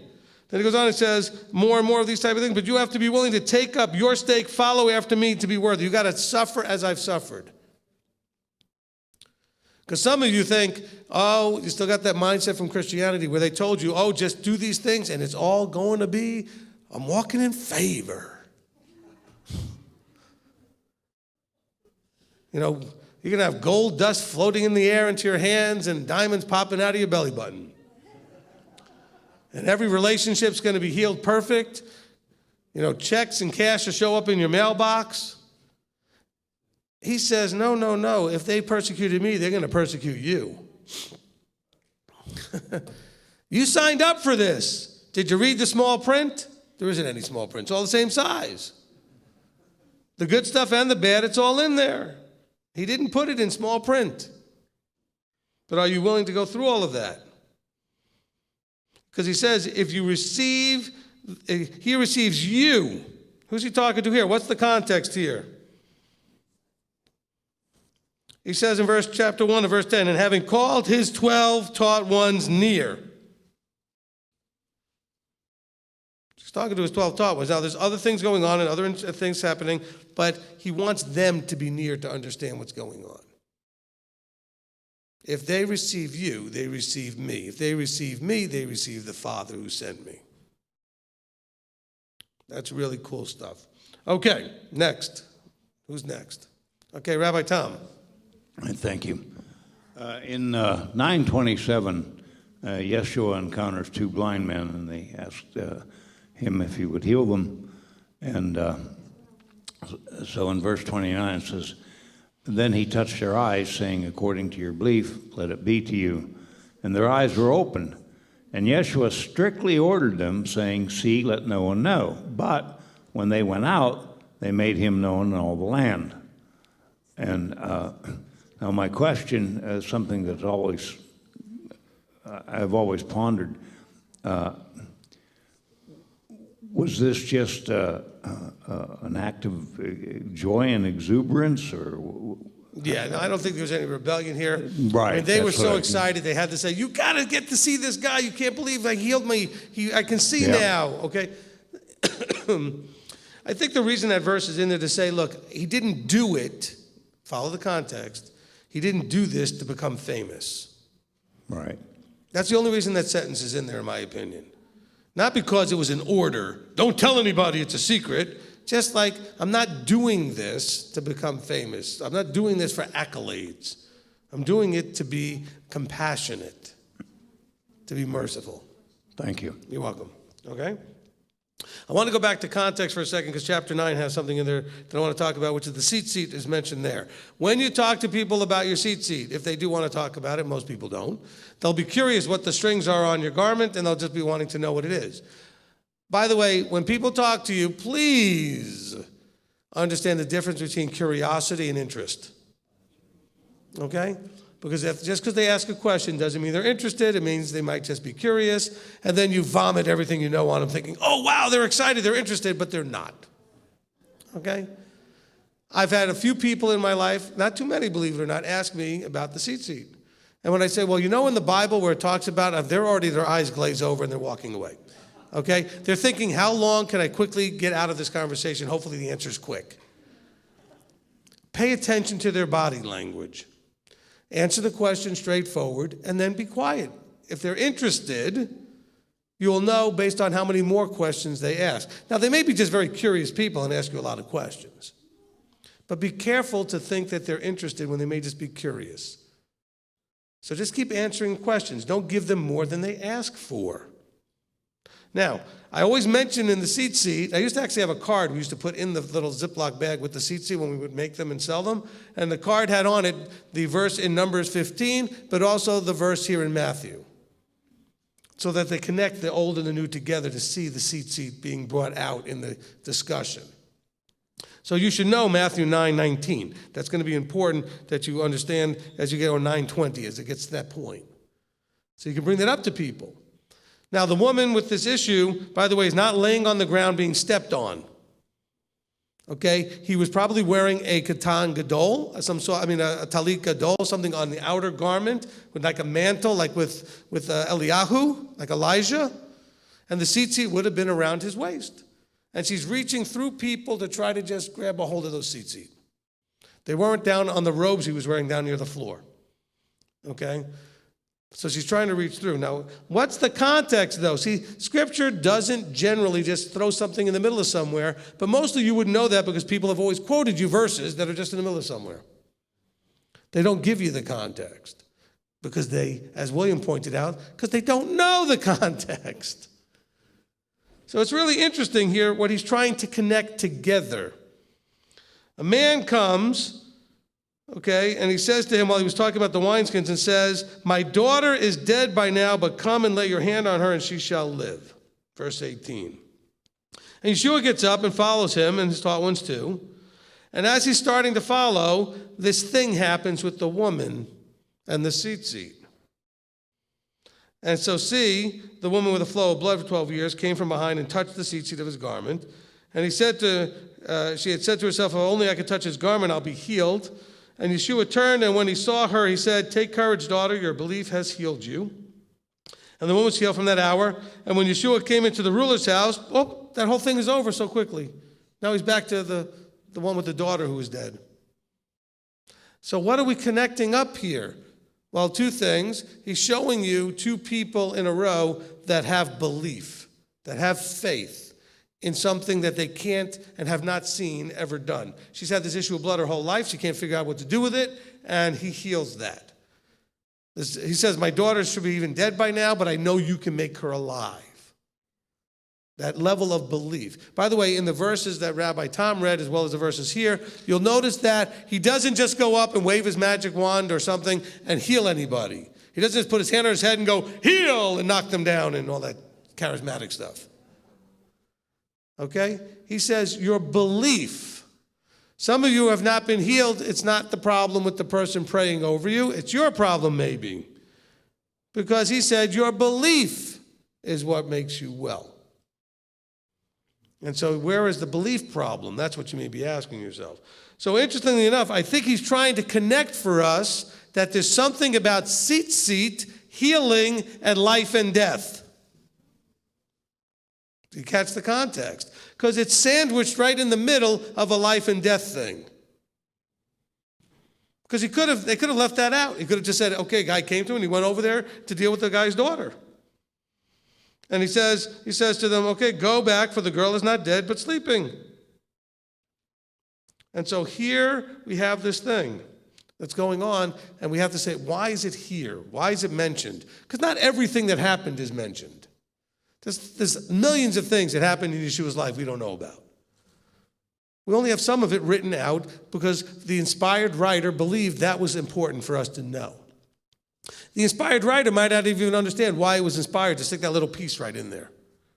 I think it may be because the tzitzit represent a life and death thing. And so some of you are still reluctant to put them on. If you go in that water today, you've now obligated yourself covenanting in the mikveh. You need to be wearing those tzitzit. Now, don't come and ask me to sell you any because we don't have any at this point. We have people that volunteer to make them. We ran out. But you need to get yourself a set. We will have them for you if you want to order them from us in the future. But you need to be getting those tzitzit as a priority. You are now committed to covenant. And the tzitzit are an important piece of reminding you what you're in and who you are and who you serve. Okay? So let's just see that, again, that's context. It's not just, oh, wow, that's the tzitzit verse there that kind of connects the two dots between Numbers 15 and here. Well, yes, it does. But it's just in a really weird and interesting place. I mean, there's an emergency. Somebody's dying or dead. And notice that he doesn't say to the woman, I'm busy. He heals her and still deals with the child. But I want us to get that context. Okay, who's next? Okay, in the back, Rob. Okay, go back to 10:40 when you were talking about, he who receives me and he receives me receives him who sent me. Dolores Stone was asking, could you explain on 10:41 and 42? I think that would tie it in there. Is that different levels of when you receive the prophets, and then also on the righteous? Well, yeah, I mean, he's trying to explain that. I think he's, again, these are my speculations, my understandings. I think what he's trying to do with these people is sometimes we have the literalistic or legalistic or whatever it is way of the people want to just read something and limit it to what it says. So when he says, he who receives me, then, well, I don't have to receive a prophet. Well, I don't have to receive a righteous one.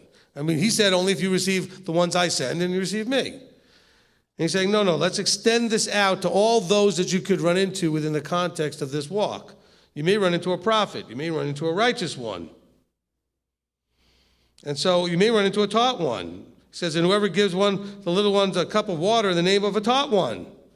A taught one meaning one of my students. So he's trying to give a context of those that are in the anointed, appointed spectrum. Paul will describe this as the fivefold ministry, or list those 5 different elements. He says, if you receive them, you receive a reward appropriate to your receiving that which was sent for you. Okay, prophets are there for you. Righteous ones are there for you. They may not be there for you to answer your questions, but they're there for you to see what it looks like. What does it look like to walk in a righteous way? To be inspired to see what it looks like. Taught ones are sent to help you. So I think that's the context here.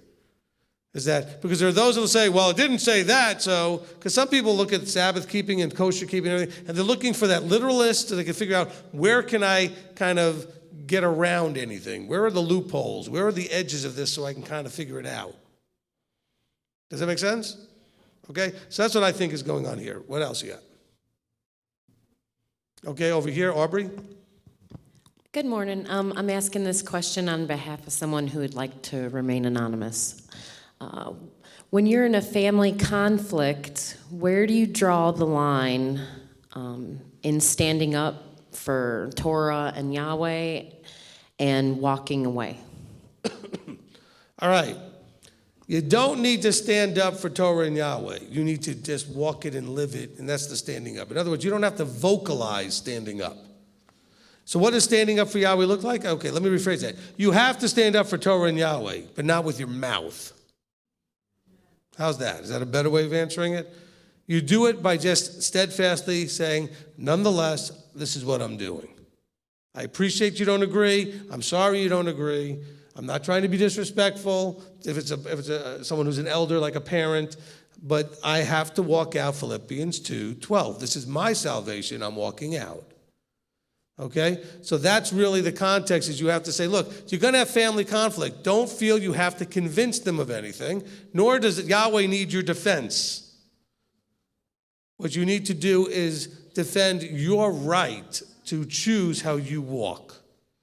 And so you say, Mom, Dad, whoever it is, friend, brother, sister, child, it could be one of your children. Maybe you're older and you've got adult children who are giving you all kinds of grief. Some of you have children that are pastors and stuff. And they're going to give you all kinds of grief. And you say, I get it, you don't agree with me. But what I need you to do is understand and recognize that I'm just walking out my path, the best I can in fear and trembling. I know you don't get it. I know you can't see it. I just need you to respect that it's my right and my obligation to walk out my own path. You are obligated to walk out your path. Okay? So hopefully that helps. Okay, next question. Thank you. You're welcome. I want you to explain, please, the spirit here, because in chapter 10:20 it says, the spirit of the Father. I wonder if it's any relation with Johanan 14:16-18. If it's the same spirit, because what I learned from your teaching about the Father and the Son is that in Johanan is the spirit of Yeshua, but here in Matthew 10:20 is talking about the spirit of the Father, or is still the same? Okay.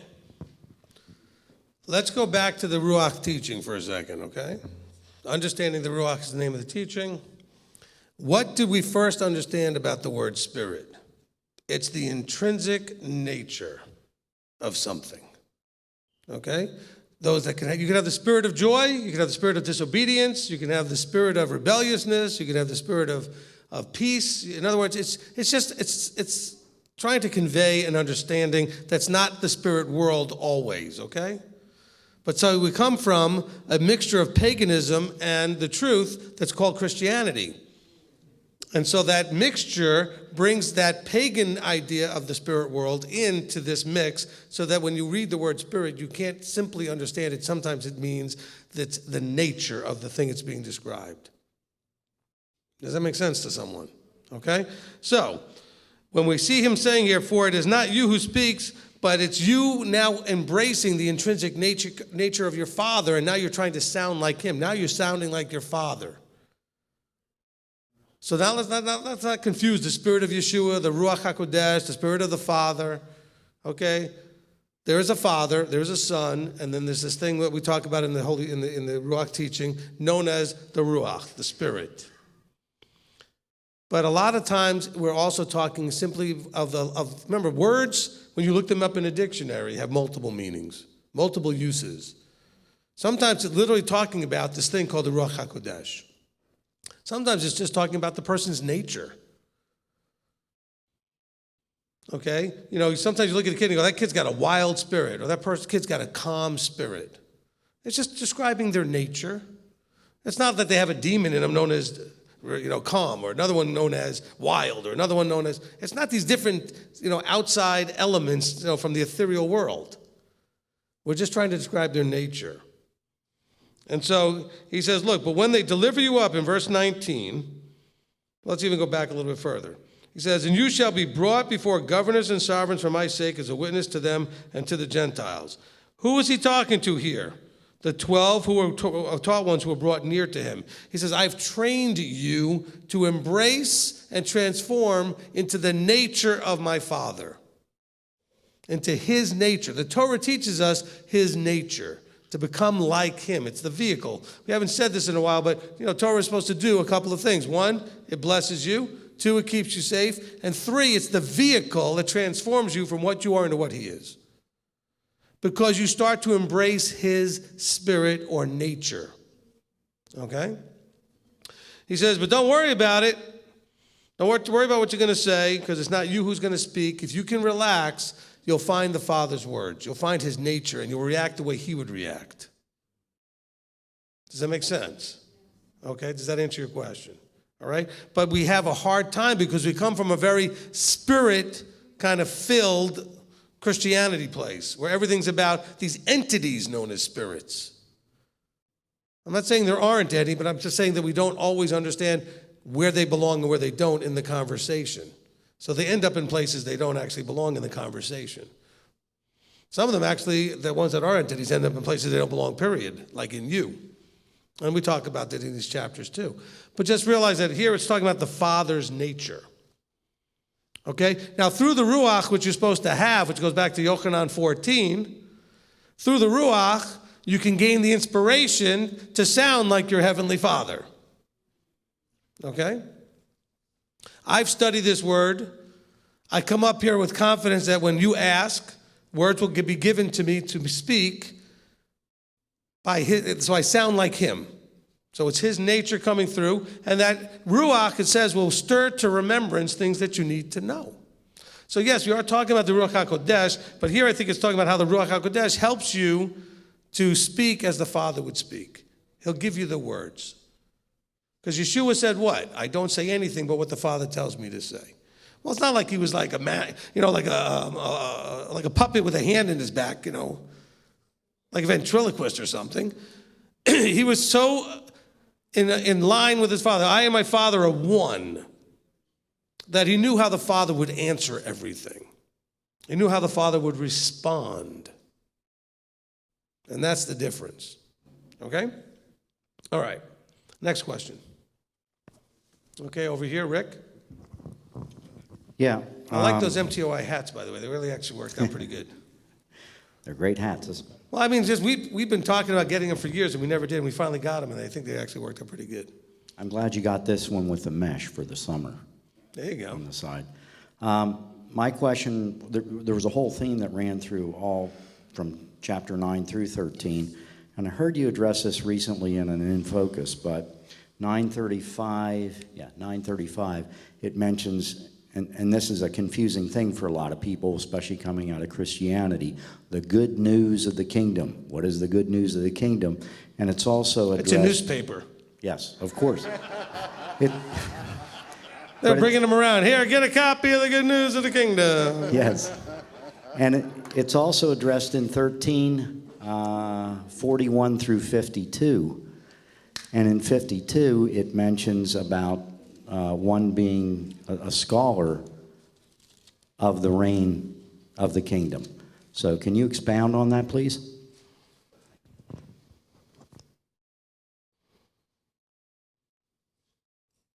Okay, we can talk about it a little bit. And by the way, I'm sorry, I just can't help myself. Actually, that's part of the rabbi rap, right? I can't help myself. Okay. Okay, so look, we're talking about two different things to some degree, but not really. Okay, so there's in chapter 9:35, it says, and Yeshua went about all the villages and cities, etc., teaching in the congregations and proclaiming the good news of the reign. And then in chapter 13 and verse 52, therefore every scholar of Scripture taught in the reign of the heavens is like a householder, etc. So the good news, we have to understand that the good news being proclaimed, this is important, and if you listen to the identity, well, actually I changed the name, I guess, Discovering Your Identity teaching, okay? It was called the Identity of Israel, now it's called the Discovering Your Identity. If you listen to that teaching, you'll understand that the good news, the big deal about it is that this is news people were actually waiting for. Okay?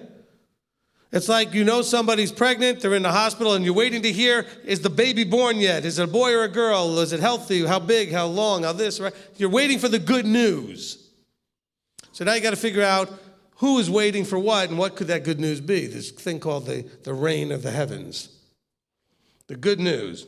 Okay, so we have a couple of verses where it talks about, I've got to find my notes here. In verse 6 of chapter 10, it says here, he says, verse 5, it says, do not go into the way of the Gentiles, do not enter the city of the Shomerites, but rather go to the lost sheep of the house of Israel. Oh, the lost sheep of the house of Israel. And then in verse 23, and when they persecute you in this city and flee to another, for truly I say to you, you shall by no means have gone through all the cities of Israel before the Son of Adam comes. So what is a city of Israel? I don't know, Tel Aviv, Jerusalem. No, he's trying to tell you about the lost sheep. So where are the lost sheep? They're scattered, okay? They're not just lost like locally. He scattered them to the four corners. He scattered them to they were blown and sifted like grain through a sieve throughout the nations. And he's saying that now is the time to proclaim what they've been waiting to hear, which is that process of return and restoration has begun. The Mashiach you've been waiting for is here. Not to do what you may have thought he would do, which is restore all things and gather everybody back to Jerusalem and that part of it, but to let them know the first step is necessary, the repentance part. He talks a lot in these chapters about Nineveh and other cities that either repented or would have repented, and the cities where he was that they didn't repent. Because the good news is that your repentance has value and worth because it will be effective. It will accomplish something. And they've been waiting a long time to hear these things. So they're being sent out. Now, you need to be a scholar of Scripture, though, to understand what the good news is. That's part of what's going on in chapter 10 and verse 30. Was it 10, 13? Where were we? 13:52, okay? Because you have to understand that it takes a little bit of scholarliness to understand this.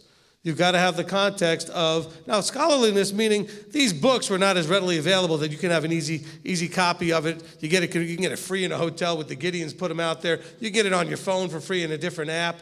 It's free all over the place. You have access to the Word. They did not have such access. You had to be a scholar, or you had to be sitting under a scholar to learn these things.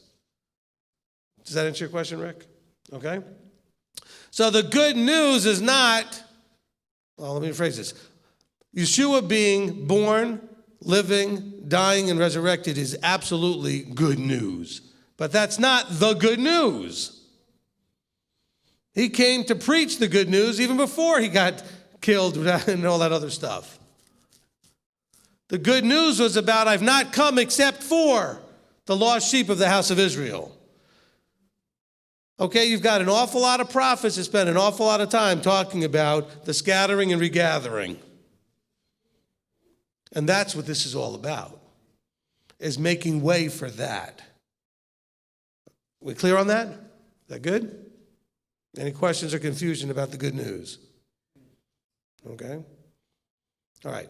It's also good news to know that Torah observance is still there, Torah observance still works, and it's still part of the program. Because he talked about those preaching the good news of the good. It's kind of an interesting phrase. The good news of the good? Well, what's good? None are good but one. And so we have to be then about our Father's business. That's part of the good news. Is that being about your Father's business actually is effective. It will get you where you want to go. That's the good news. And quite frankly, until Yeshua was buried, resurrected, and now sitting at the right hand, that was only a hope. Now it's a guarantee. If you go through the process, all things are possible. Now, he was slain before the foundation of the world, etc., but the actual slaying and resurrecting had to happen. Otherwise, everything anybody had ever done would have been of no point. Well, it may have brought physical blessing at the time, but it would have been of no long-term point. Does that make sense? And so the good news is that was happening. We were now finally at that time. Next question. Okay, Rob? Okay, I'm going to try to put two of them together. There's two people asking. Antoinette was asking about in 12:44, 45, I'm talking about the I guess it's the unclean spirits. Also maybe tying into what Georgia is asking as well is why is there demon possession and healing in the Brit but not so much in the Tanakh? How are the two reconciled? Okay. Okay. Part of it is going to be what I said earlier. Well, actually, you got two questions there. So what they're talking about here in Matthew 12 is just giving you an idea of how things can happen. You can clean house and then only worse things end up happening if you're not actually maintaining and watching over what you're doing. Okay? That's one thing. Now, and we can talk about it in a minute. But why do we see things happening in the Brit that we don't see in the Tanakh? It's because we still don't understand the language. Okay? When they say a demon, is it talking just about somebody being in an aberrant, mental condition or some sort of psycho-emotional condition, and they use that phrase? Or are we talking about actually a literal being spirit possessing someone? And it's not always the latter. Sometimes it's the former. But we still have the word demon there. We have other words for things now. We have other ways to label now. They only had their own ways that they labeled then. This is where we are challenged by the fact that we're not living then. We live now. Phraseology, terminology changes dramatically. We still say, some places they'll say things like dial 1-800. There are no dials anymore. Okay? But we still say dial. Okay? If you go back to, some of you remember this, if you go back to the 70s, late 70s, mid-late 70s, and I told you I was going to go burn a CD, you were wondering why I would burn my money and a certificate of deposit. Because that was very popular back then, people going to banks and putting money in a CD. I'm going to go home and burn my CD. What? And how would you explain to somebody back then what a thumb drive is?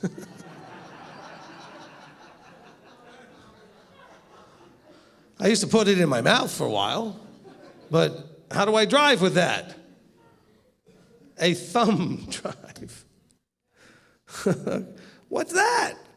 Talk to the kids today. Some of the stores now actually have vinyl again, but talk to them about what records are all about, you know?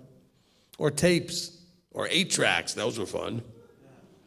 But it's the phraseology, it's the idiomatic phrases. And so we don't always know what they mean. Sometimes they can mean opposite things. But we have to, then the literal. In other words, they can mean opposite things to the literal. All right? There's a phrase in one of Shakespeare's writings. I remember learning this when I was in acting class in high school. And trying to think of, there's a line where excuse me, where Hamlet says to Ophelia, "Get thee to a nunnery." And I was told that actually meant to go be a prostitute. That sounds the opposite. But that was the attacking phrase that the Old English would have understood. We were all looking at the teacher like, really? And so that was the meanness of what he had said to her. If I have the players in the play wrong, the names, don't pick on me for that. But that was a line that made me understand, wow, context could really be tough. Because language doesn't always mean the same thing depending where you live. And so you could have a problem. Look, I was a little confused the first time I met a British person who told me they were going to have to go outside to smoke a fag. I was like, what? Is that legal? You're going to get arrested. But it meant a cigarette. Now, they probably don't use that anymore because it's not politically correct. But you see how language can change? You're laughing, but you know that's true. So now we're expecting that. Now, by the way, that's only in a few years, a few generations. Now we're going back 1,000, 2,000 years. This is 2,000 years ago. When we go to the Brit, and you want to go to the Tanakh, we're going 3,000, 4,000 years ago. That's a little tough. Language does change. Things don't mean exactly the same. Do you not hear your children using phrases that you think you know, only to find out they don't mean it the way you think they do? Because they have their own ways of terminologies and idiomatic things. So let's be really careful that we understand that we don't understand that clearly. We're guessing on some of those things, and it really makes it tougher. So when you look at the idea about demons and possession, let's deal with the idea of intrinsic nature. He says, look, you can clean out a lot of the junk, but you could just as easily bring a whole bunch of new ones, 7 more wrong teachings, wrong ideas, and wrong spirits back into your house. Just because you cleaned it out doesn't mean you can't bring more junk back in. It doesn't mean all of a sudden the demon world is sitting there waiting to storm your house. Oh, look, there's a clean, nice house we can go in. Whee! Okay? And I'm not mocking the demon world. I don't understand it. I know it exists. But let's not give everything to that place when it could be other things as well. Okay? And so we have to just be real careful with that. All right? All right. So, next question. Over here, okay? Sherry? Yes, thank you. You're welcome. My question is on Matthew 9:14 through 15. It sounded like Yochanan and his disciples fasted quite often. And then it says when the bridegroom is gone, basically then, from then on, that they would fast. And so I'm wondering, is the fasting considered a food fast? Is it a fasting of something else? And could you explain that to me? Should we be doing that? Okay, remember that he links it to mourning, though. Okay? So it's the kind of fasting that's linked to mourning.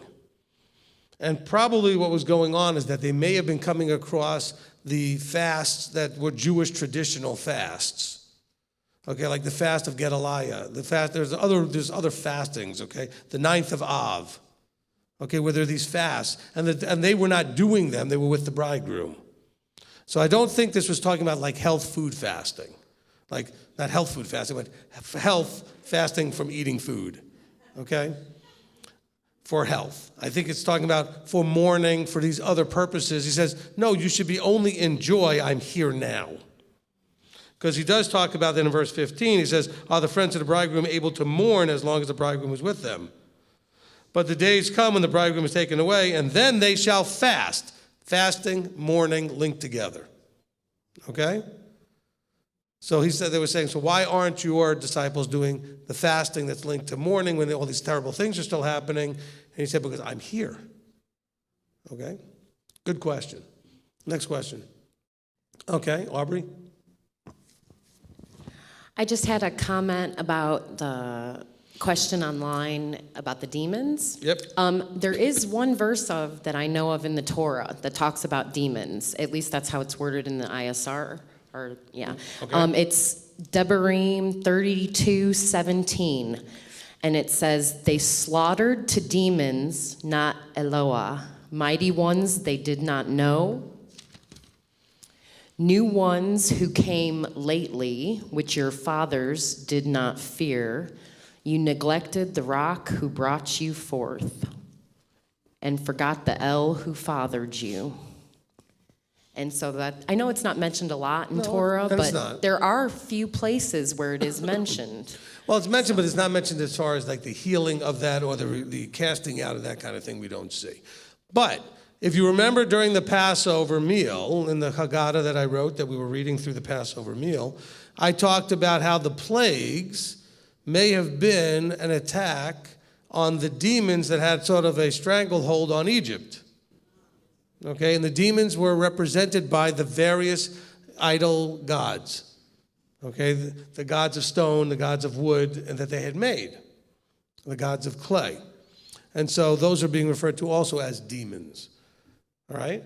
And remember, they did do, or the magicians at least duplicated the first couple of things that Moses did.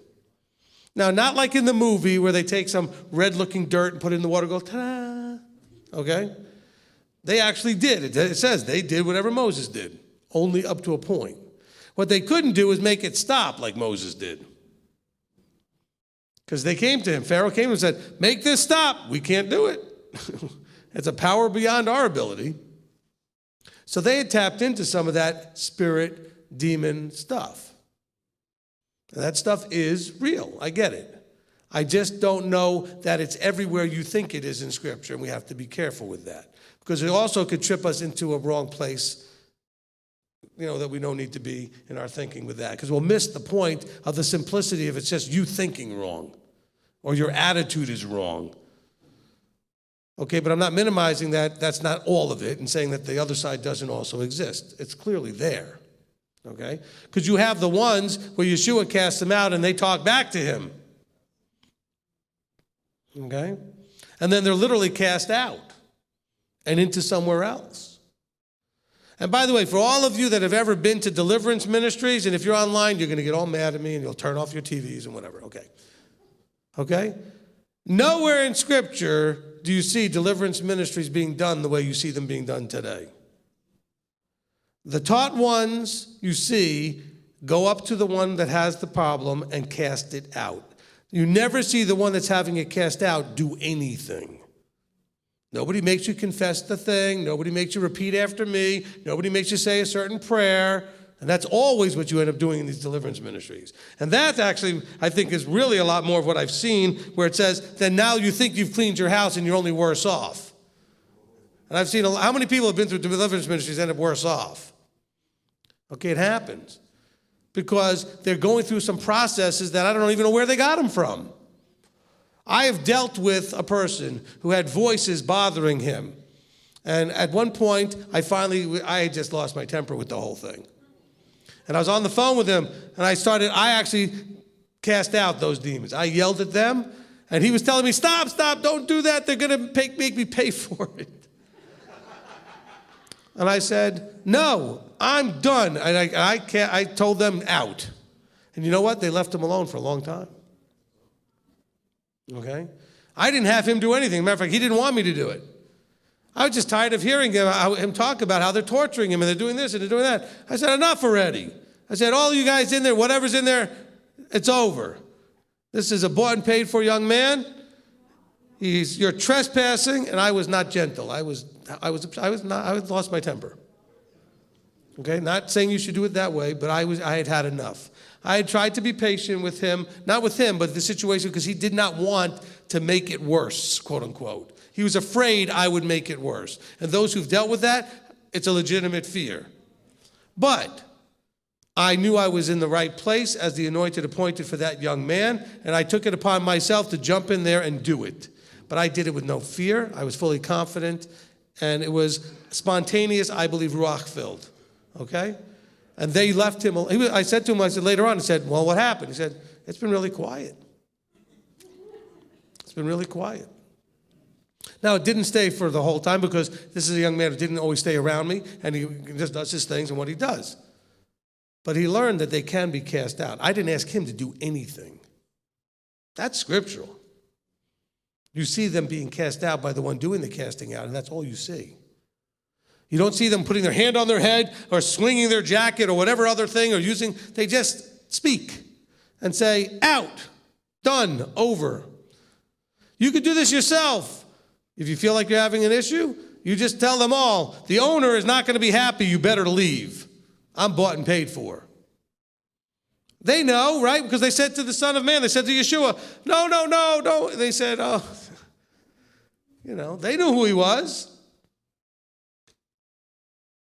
And they were afraid. And next question. Okay, back here. It's a follow-up to that regarding that same verse regarding the demons. Could the reason extra demons came in because not only was the house swept and clean and decorated and everything, but they left it empty. They didn't fill it with anything. And the previous verse talks about the wisdom of Shlomo. Awesome. I would have caught that in my wrap-up here if I hadn't gotten to it. That's great. It says, and now when the unclean spirit goes out of a man, he goes to dry places, is seeking a rest and finds none. Then it says, I shall return to my house from which I came, and when it comes, it finds it empty, swept, and decorated. That sounds like a lot of me, I. I got it clean and swept it out, and I made it what I want, and it's not filled with what it needs to be filled with. You fill that space up, there's no place for it to go. Remember, the demons are like Hasatan. If you don't give it something to work with, you don't open up any of those doors, you don't provide it with anything, then it has no place to go. It's got to go somewhere else. Stop giving. It's kind of like, people say, okay, so let's say you don't like cats. I'm not saying that, I'm saying, and there are stray cats in the area, or you don't like dogs, and stray dogs in the area. The last thing you want to do is feed it once, because then it will keep coming back. Right? Don't feed the demons. In other words, don't give it stuff to work with. Anything perverse, twisted, that's not correct, that's evil in Yahweh's eyes, is food for them. Don't feed them, and they will go away. They have to be fed. They'll find, and they like easy feeding. Okay, you ever watch cows and goats? They're eating, and if there's not good food, when the grass is gone, they'll just walk around and look for more places where there's grass. They're not going to just keep stubbornly hanging out where the grass is gone already. There's no food, they move on. Don't feed them. What do you mean don't feed them? I mean don't think and act and have a disposition that is available to go against Yahweh, to go in a wrong direction. The lust of the eyes, the lust of the flesh, the pride of life, all that stuff. Amen? All right, what's next? Where's the mic? Okay. Rabbi, can you explain Matthew 13:33, the parable of the rain of the heavens is like leaven? Yep. Okay, so he says, in our parable he spoke to them, the rain of the heavens is like leaven, which a woman took and hid in 3 measures of meal until all was leavened. Okay. How dare he use leaven for a good reason and a bad reason in the same thing? We're told leaven's no good. No, we got leavened cakes and stuff that's used in different things that are good. He's using leaven as a metaphor for how it can spread through and fill something, whether it's good or bad. So leaven is just a really good metaphor for something that you put a little in, and then eventually it fills the whole thing. So here in this case, he's talking about the reign of the heavens is like leaven. By the way, it says, which a woman took and hid the 3 measures of meal, hid in 3 measures of meal until all was leavened.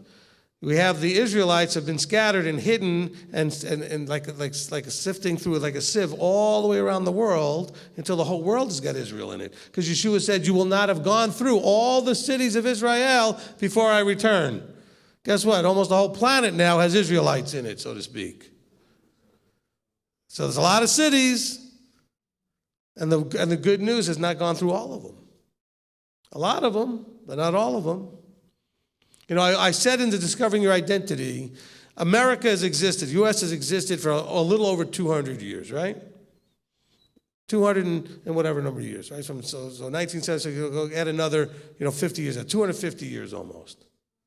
All right, so you have 250 years of existence. That's it. That's not a small time. We're doing 2,000 years ago was Yeshua, right? 4,000 years ago was like Abraham on top of that, right? So we're trying to figure out these things. And yet, in just 250 years, is there a lot of places you go in the world that don't have American blood or seed in them because Americans have either moved there or lived there and left their seed behind or something like that? And that's only 250 years. And you could just say that about any country. I'm just giving you an example. Okay, but America is one of the younger countries. So I'm saying you have 250 years. Now, what about Israel that was scattered all the way back with Jeroboam and Rehoboam? There was a certain separating. And then Assyria came and took away the northern kingdom. And then Babylon came and took away the southern kingdom. Not everybody came back. And there was a scattering that were going. Oh, and then after Yeshua died, the Romans came and kicked everybody else out. Everybody got scattered. There were splits and then scatterings. And there's prophecies that talk about that. Lots of them. It's in the Discovering Your Identity teaching.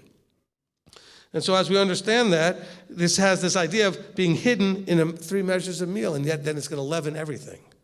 That's how we have Abraham prophesied to be the father of many nations, of many goyim, many Gentiles, because Israel is scattered amongst them everywhere.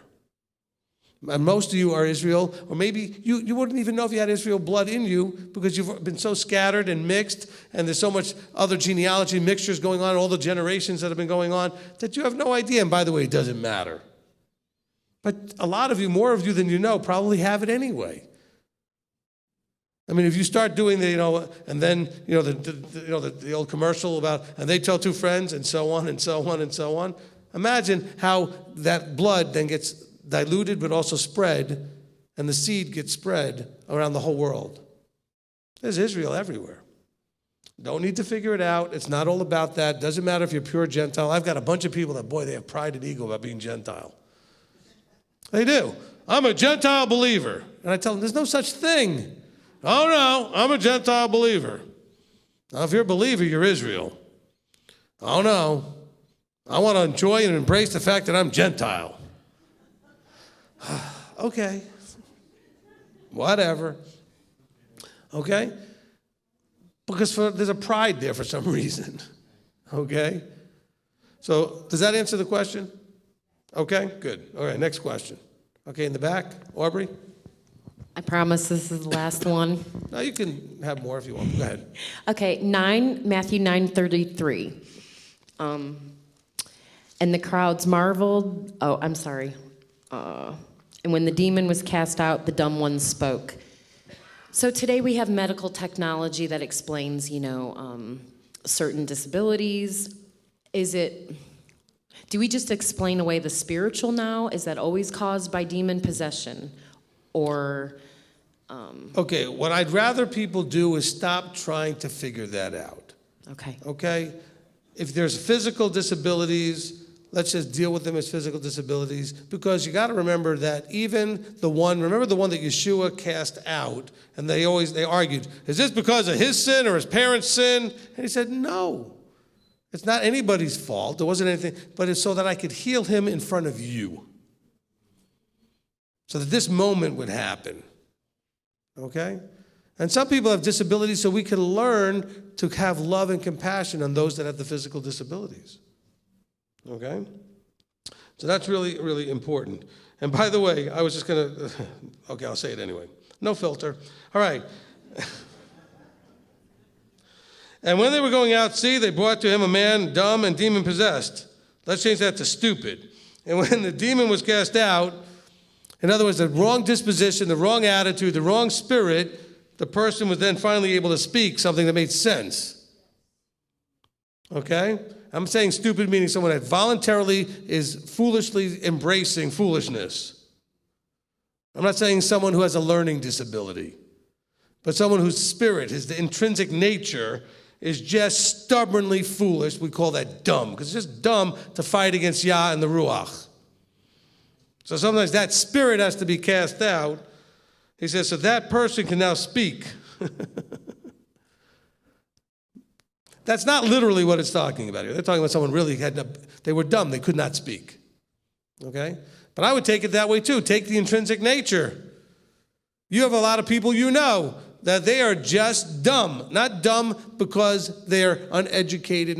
They are foolishly speaking foolishness. They're not speaking right because of their intrinsic nature is so wrapped up in a wrong spirit, a wrong nature.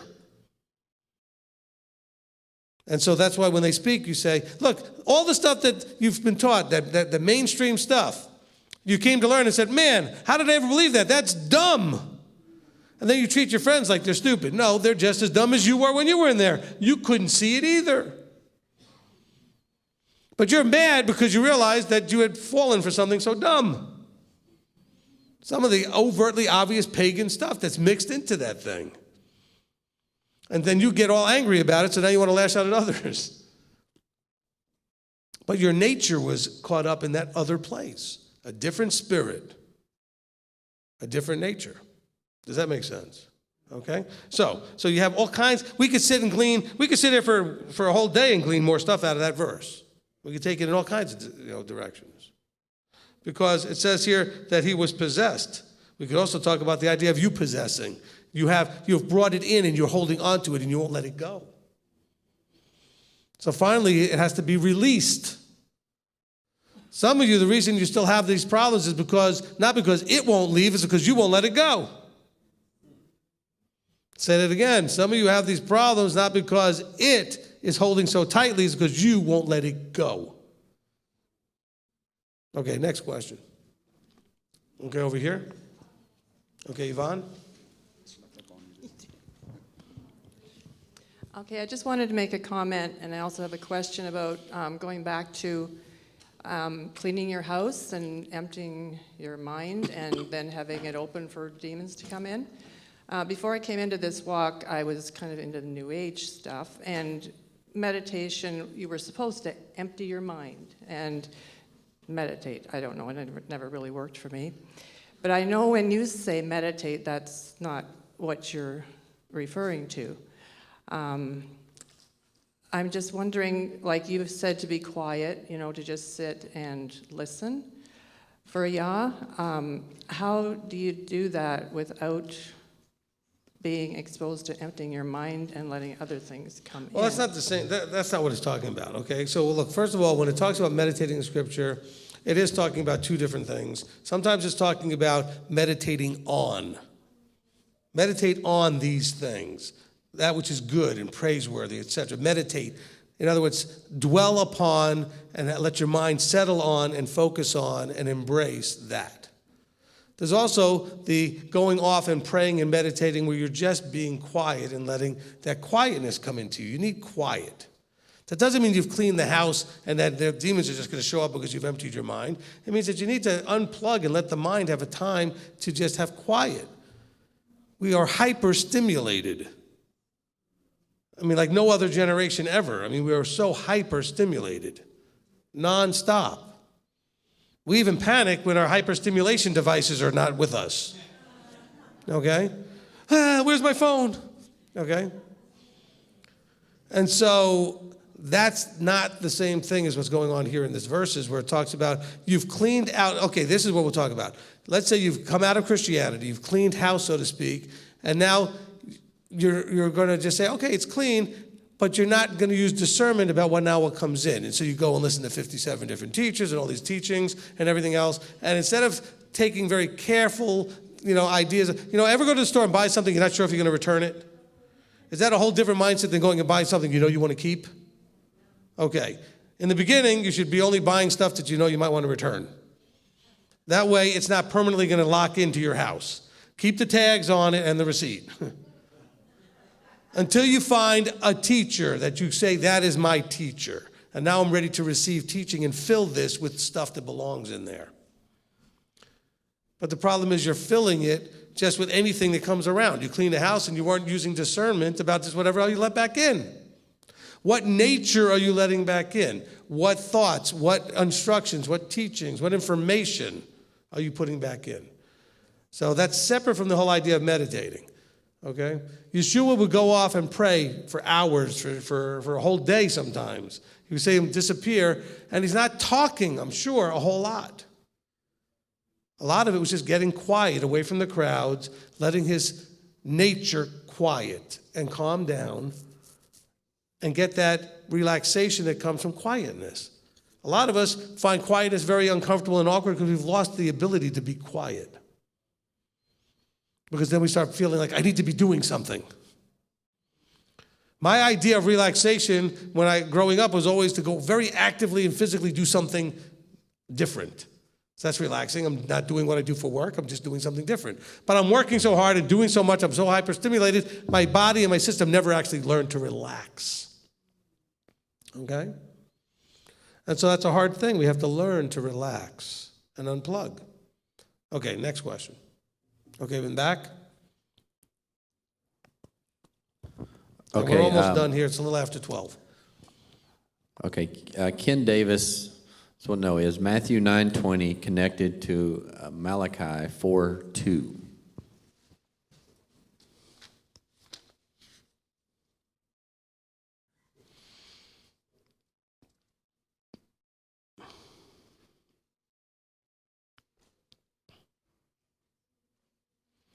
Well, I think that when you see Yeshua healing, there's a lot more that's connected to Malachi 4:2, not just specifically the woman with the issue of blood. Okay? It says, but in Malachi 4:2, it says, but to you who fear my name, the Son of Righteousness shall arise with healing in his wings, and you shall go out and leap for joy like calves and from the stall. Of course, you don't see her leaping for joy necessarily, but the healing, the whole thing about the healing is prophesied quite a bit in the Tanakh, that he would bring healing to the nations. Okay, we see that in Isaiah, we see it in Malachi. So I'm not, saying that that's a specific linkage there. I don't know if it's maybe what he is or isn't talking about. I know, and I've heard some people talk or teach or something to the effect of the zeets at the end of the talit, and it's basically coming under the wings. It's like a healing wings. I'm not sure. It's been a long time since I heard that, so maybe that's what he's drawing from. Well, I mean, look, the talit, has corners or what they call kanaf, and it's often called the wings. And so, yeah, you can have the idea of that, and I see that imagery. I don't know that I would just say specifically that 4:2 in Malachi is about 9:20, but I wouldn't say it's not. I just think that it's about a lot more than just that. It's not one of those direct, like, hey, it said it here and now it's happening there. Okay? Okay, anybody else? Because we're about to wrap this up. Okay, go ahead. And then we got one hand over on this side. Okay, Ken Davis also is asking, going back to, he says, is it wrong to think the good news as the way in which Israel or Ephraim will be reconciled to Judah to become the complete house of Israel? That's part of it. That's part of what I was talking about. But also, by the way, you know what else is good news? And this is something that Paul talks about and we struggle with all the time, but it's good news for all of you who came out of the Gentile world to know that there's the law of sin and death that that runs through your members. In other words, the way, the rules, the things that you always thought to do that led to nothing but death. And to find out the good news is there's also the way of life There's the law of life. That's good news. Okay?